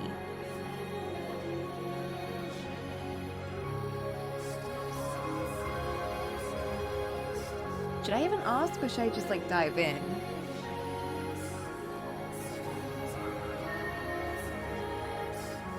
Michelle's views in the mansion alone. Oh.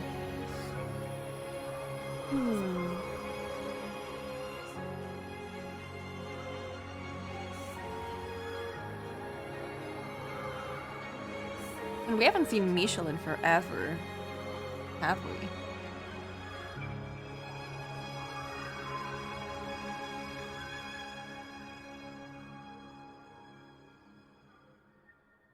Alright, how about this? We take a tea break and decide what to do, yeah? Everyone cool with that? I see you starting up again, Requiem. Not on my watch. I love this music, but it's just giving me painful memories at this point. God damn. It's really pretty too. It's a very nice track. I love the second half of it too. I completely didn't hear that in the beginning. I think they only played the first half. The second half is so pretty. But it also kind of like, it makes me feel kind of like hopeful. But then there's no hope in that ending because they play it at the end of the heckin' game. As if it's like, yeah, good things are happening, but no, it's not. Not good. It's like a weird juxtaposition and it kind of wigs me out. Yeah, despair, pretty much. Let's put something peaceful. But let's use the same composer. Escape. Good scene. Maybe some good shit.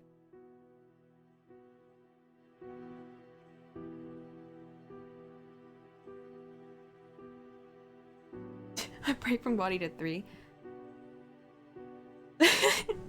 Oh, Vivi, I'm gonna need some big Animal Crossing after this.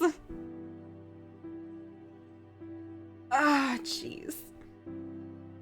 I mean, on the positive note, I've almost finished paying off the bridge in Animal Crossing for the second bridge that I made.